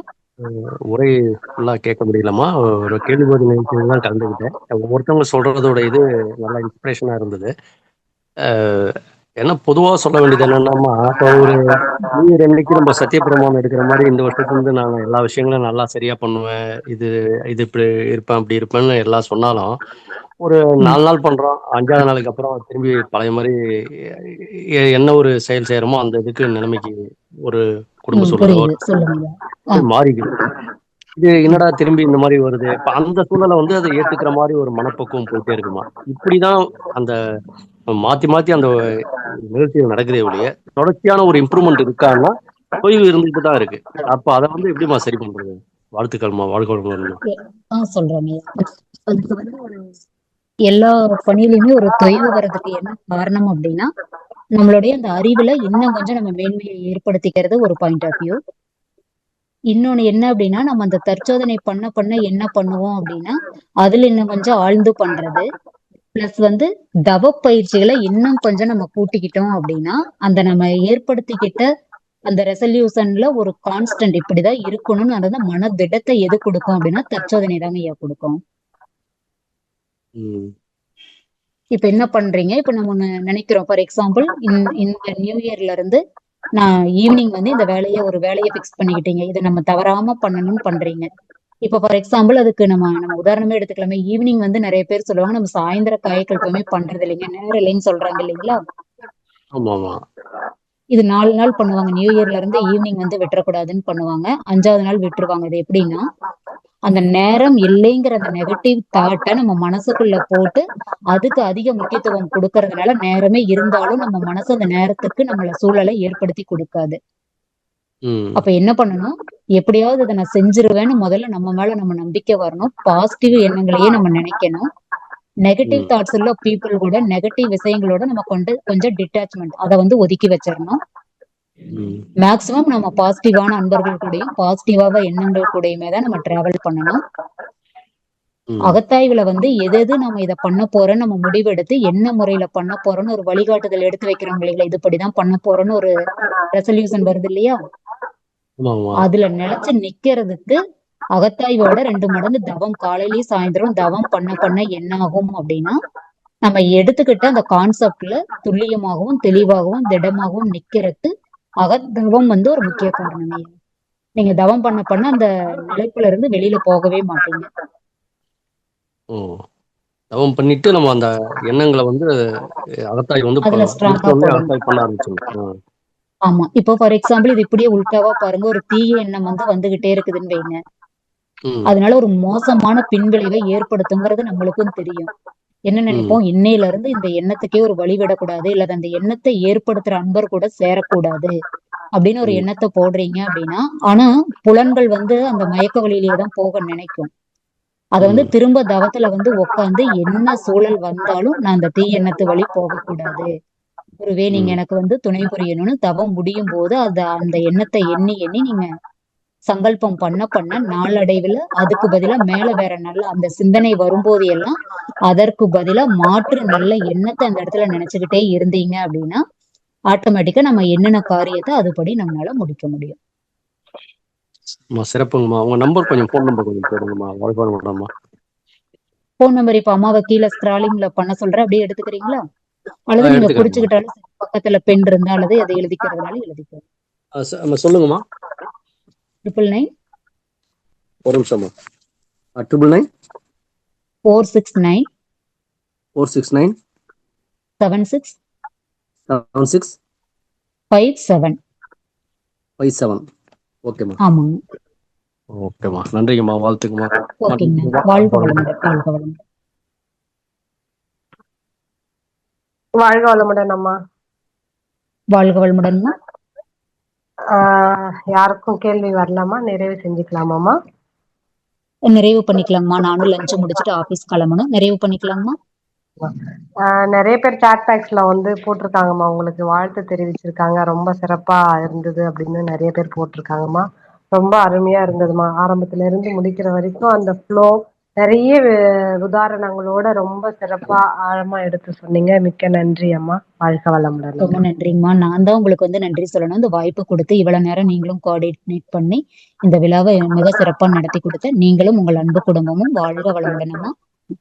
நம் கடமை அறவாழ்வின் நாட்டத்தே சிறக்கட்டும்.